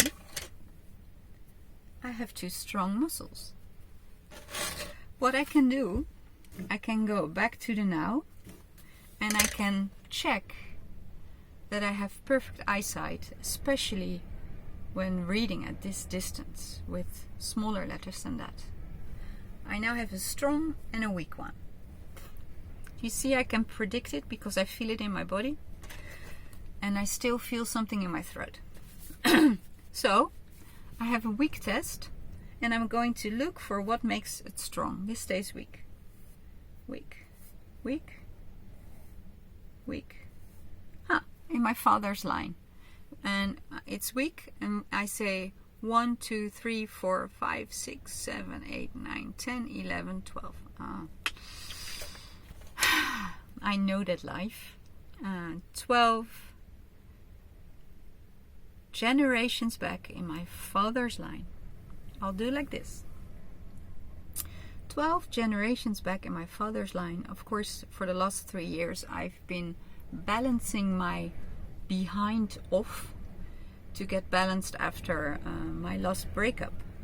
12 generations ago, he and I were together as well. We were a couple, and we had children, and I thought we were happy and living a beautiful life. And then she walked by, the same woman that he's now married to, and kind of steals him away from me. Do you see, I now want to give an example to you with muscle testing on a very light subject. I'm just talking about eyesight. And where am I dragged to? In 2 cases, my ex-relationship. I was not planning on going there, but it makes complete sense that my eyesight is compromised because of him.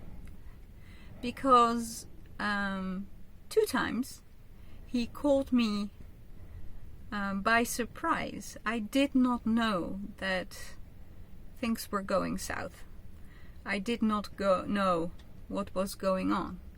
So I was still focused on us and on a beautiful life and doing everything to have the most beautiful relationship.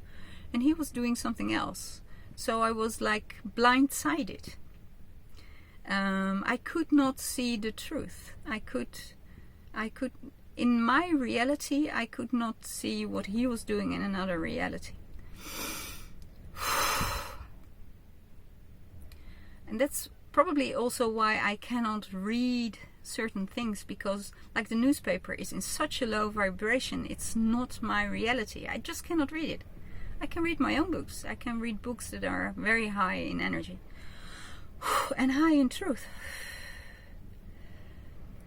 And I actually cannot see untruth and unfaithfulness and darkness because my eyes cannot see it. I'm blind to that.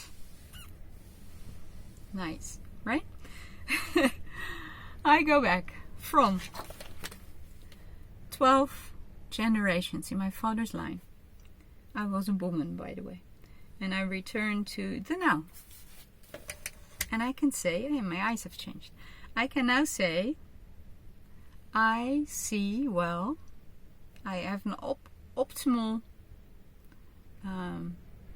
eyesight, and I can read very well at this distance. I actually see my hand palms much better. I see the lines.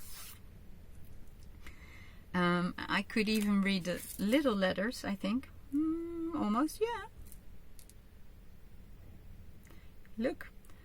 Our fleur de sel, salt, is carefully hand harvested on the surface of the water using traditional methods and savoir-faire.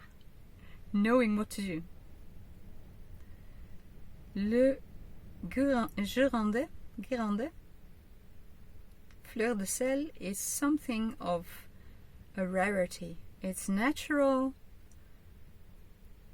whiteness and unique flavor is highly prized by food lovers and great chiefs alike. I can read it. It's really small. And then something we do in Brain Gym, then we celebrate. So if I get him out of my eyes, his eyesight was not so good. If I get him out of my eyes, if I get her out of my eyes, and I don't even want to look at the badness or the darkness or the evilness, I can just read. This was nice text, plain text. There was nothing untrue about it.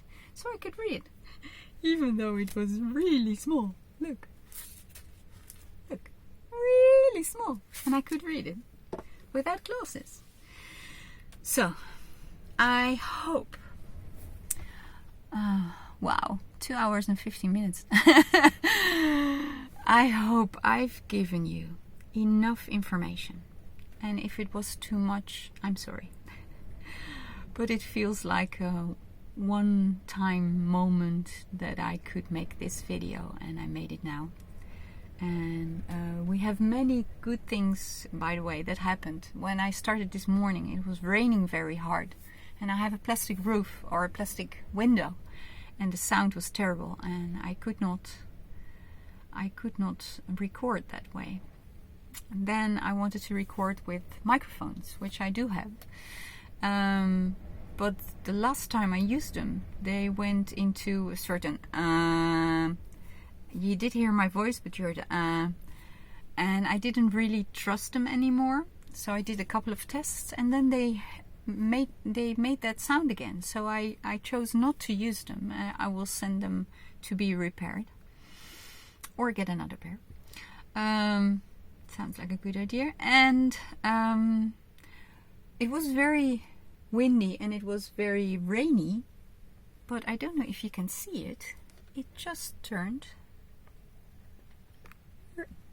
Oh, can you see that it's blue? It just turned very blue and the sun is out. So I'm happy. This means that when I'm done with you, I will go for a walk along the ocean, which gives me a lot of energy and a lot of fun and a lot of joy, and I'm always amazed by all the beautiful plants and animals I see, and sometimes I see dolphins from here. A couple of things. Do this every time you feel a trigger. You see, it can be emotional, but you're cleaning up the junk. You saw what I did. Everything I did was really one of my problems, and you saw my emotions, my association, my connecting the dots, and this will be the same for you in your life. This is my life, but I can only give experiences from my life and teach from my life. And I tell you so many examples so you have something to relate to, because usually stories we remember. And then you can think, oh, what did she do? What did she do? The process is very easy. You can go in 4 directions. And you can either feel it with your finger, you can feel it in your heart, you can feel it in your belly, you can feel it in a muscle test. You can hear it in your head or see it ahead like a vision. Don't make it more difficult for yourself than it is. Let me know how you feel, what it does to you, what changes in your life. Tell it in the Facebook group. I'll make it. Work on it 1, 2, 3, 4 months. And when you think, okay, I've got this, then if you already know how to muscle test and do stress release, just go to part 2. If you don't, do my online trainings or follow the whole course. And then I love to see you back in part 2. In part 2 and in part 3. You first have to go through this, but after that. Oh, that's what I wanted to say. That's of course the beautiful thing. It's a little bit more than 4 years ago that I wrote this. Did you know that after I have written this method, I think with 99, 98, 97% of my clients I work for, I work with this. So I always work in the cross. And you'll see in 2 and in 3, there's systems, how we can check fear and pain, and how we can check allergies, and how we can check addictions. And when we go to the last one, you can actually check on a very high and spiritual level, and on a physical level, and through the DNA and your chakras and your soul and your mind, if you are totally aligned to your potential. And then we fix it with the cross. It's crazy, and it works. And well, I do it all the time with myself and with my clients. I'm very happy I was inspired to make this method. Of course, it was given to me. I'm being guided, so I get pieces and crumbs and things and words and lines, and then all together I get the big picture, and I think, oh, this is a method. I must start writing now. And it took some time to get this translated, but I'm very happy that I did, and because I now remember how much I love it, and it makes me joyful. I hope for you seeing me this happy again after a little piece in this presentation where I was going through all my emotions. I hope it inspires you as well to just go through them. Emotions it's not you, it's an emotion, and if you just go through it and you connect the dots, your triggers will fall away, they will collapse to the emotions, to the trauma, and then the trauma is gone and you have no more triggers. So no one can get you, in Dutch we say, no one can get you on the chest. En niemand kan je op de kast krijgen. So if you have a chest, is there a different name? A locker?